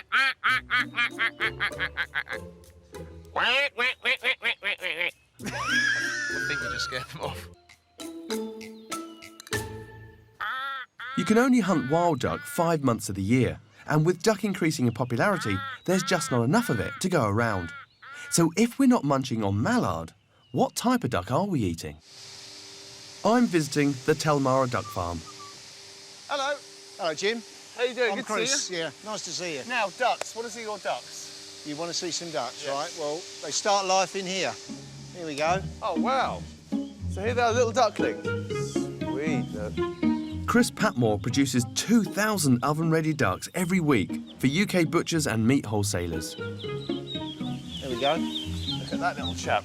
6 days old, and their life is about 48, 49 days, which seems short period of time, but genetically they've been developed so well they grow like mad. Even this small size? Yeah. Quite a lot of weight to it. Yeah, at 6 days, it's amazing. Yeah. Well, that one there, Jim. These ducks are a specially bred variety, a cross between a Peking and an Aylesbury. The reason is to grow fat fast. Right, off you go with your mates. Right, let's go and see them as they get bigger.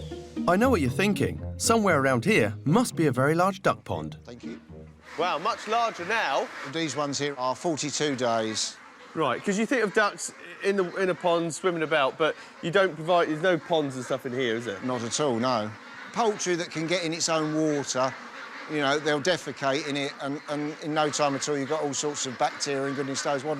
So the ducks don't need a pond, then? I don't think they do. Some people will argue they would. But say if you were to appease people and say, right, we're going to build a type of pond that would fit in this system and stop the water being dirty, we're going to have a filtration system, what would that mean to the end price of the duck? Probably 10 times what it was. It's just not viable.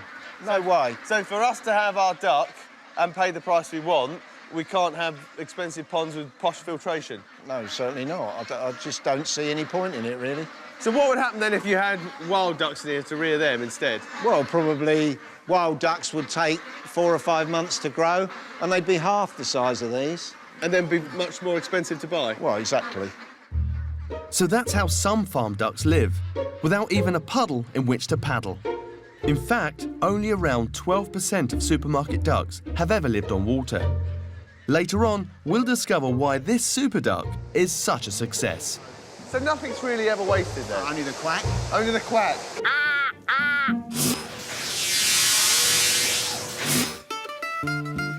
Brits spend over £800 million on pasta each year.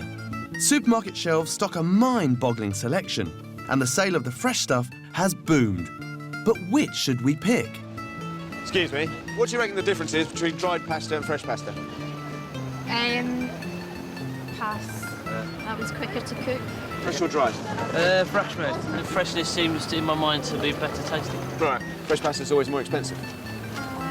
Maybe because it tastes nicer. We're poor students, so I guess we'd go for the cheaper one. Yeah. Dried spaghetti costs as little as 19p a pack, while the fresh stuff could cost you up to £2.20. But is fresh best? Hi there. I was just wondering if you knew the difference between fresh and dried pasta. I didn't really think that there was a difference, and I only assumed that fresh pasta was only available if you were going to make it yourself. Is one better than the other one? Fresh pasta is going to probably be a bit nicer. What do you use? So I tend to use dry pasta. Thanks, mate. Bye-bye. Bye. What Matt needs now is a bona fide Italian. Hello. Hi. Welcome. Matt. Luigi.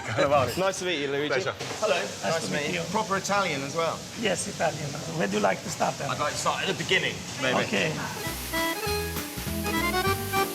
This pasta manufacturer in North London makes 90 different fresh varieties for hotels and restaurants. They know their rigatoni from their ravioli. What pasta do you like to make? Whatever you like.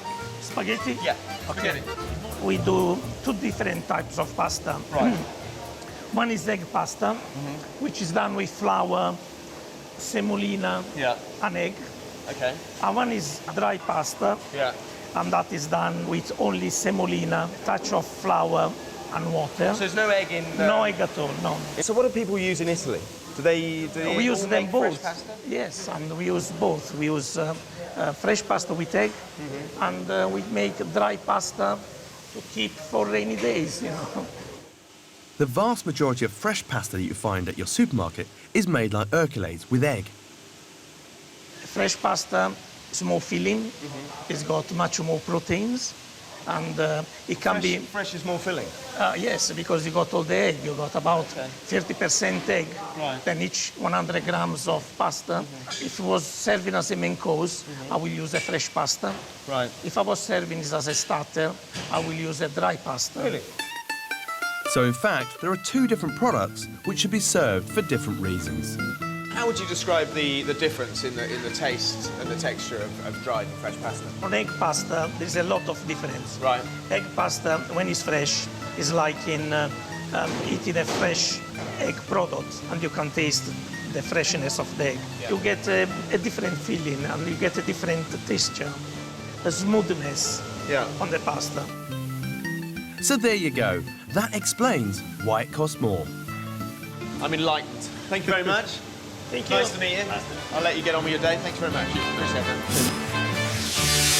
it. Now, back to sardines. In Portugal, Kate's seeing the process a sardine goes through from net to can. What are these sardines? Now she's come to meet the factory's nutritionalist to find out if there's any goodness left.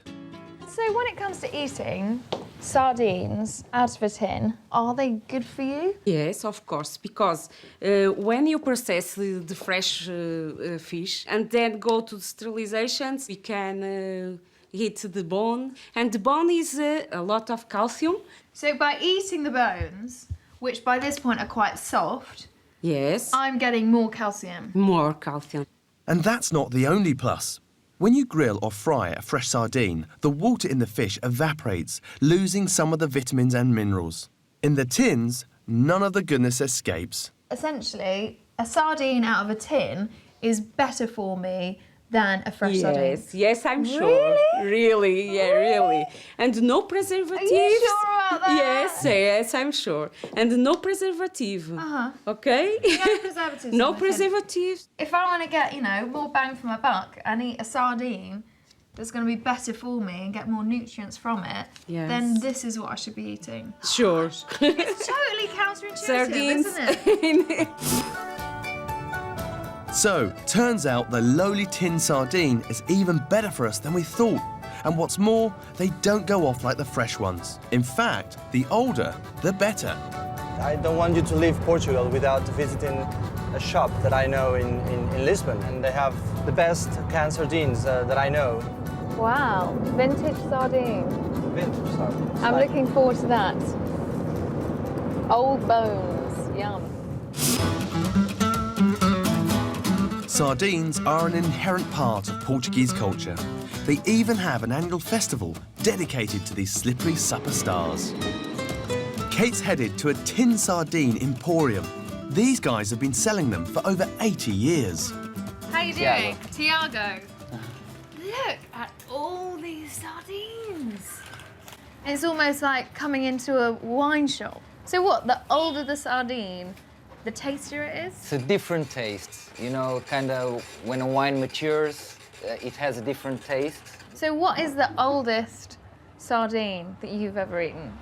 Oh, I've eaten sardines with 12 years old. No way! And they were really good. Really? The best ones I've ever tasted. It's time to peel back the tins. These sardines are over 2 years old. So what would you advise for people at home? I mean, if I bought sardines from you, would you suggest I eat them tomorrow or leave them a little bit longer?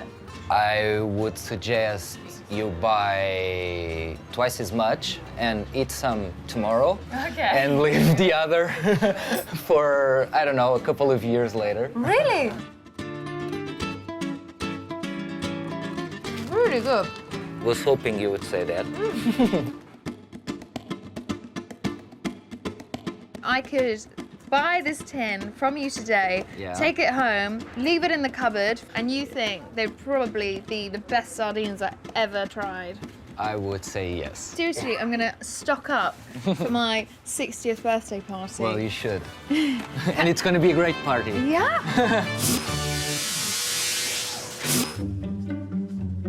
I've been twitching in Suffolk and spotted some wild ducks. But these aren't the ducks most of us eat. I've also seen how some farm ducks live out their 49-day lifespan. And these are at the end of their 49th day. So ducks straight from the farm? Straight from the farm and then hung on the line. These ducks we're killing at the moment are 48 days old. Right, OK. Which is going to give us an oven-ready bird of about 2.8. 2.8 kilo bird. Oven-ready. OK, let's go.